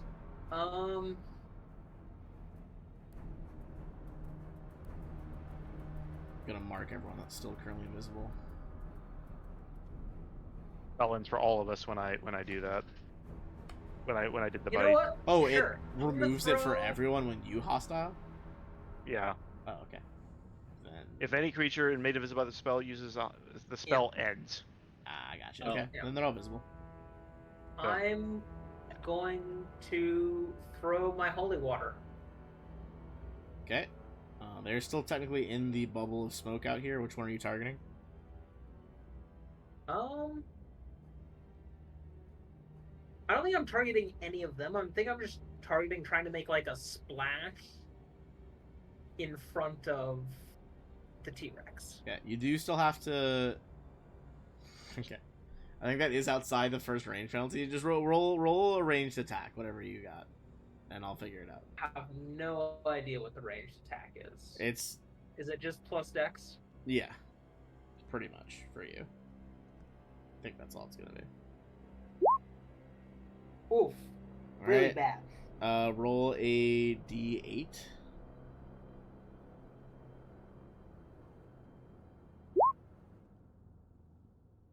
Okay.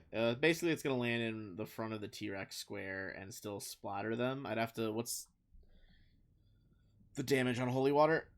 Oh my bag. I have no idea. I think it's just holy water. I don't think it does damage.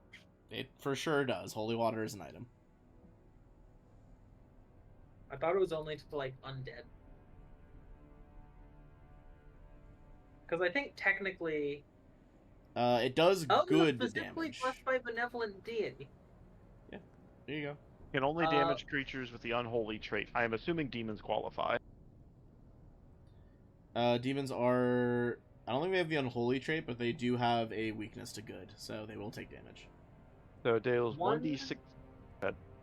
Spirit splash damage, but it can only damage creatures with the unholy trait. That's why I said I didn't think it dealt any They're demons. big damage.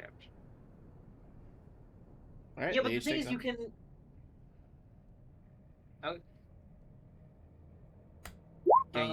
Just because I'm pretty sure you can technically make unholy war. Anyway. It damages I would like- fiends, undead, and creatures that have a weakness to good damage. I would like to attempt to slash and gust the 2 Brimaracs that are touching Terror. Okay. You're I gonna need to make a one- d20 on each of them to see if you can get through the smoke. Good. Who's this targeting? The top one. Yeah, that was the top one. It's gonna be the bottom one. Okay. All right. Both will get through the smoke. Now you gotta actually hit them.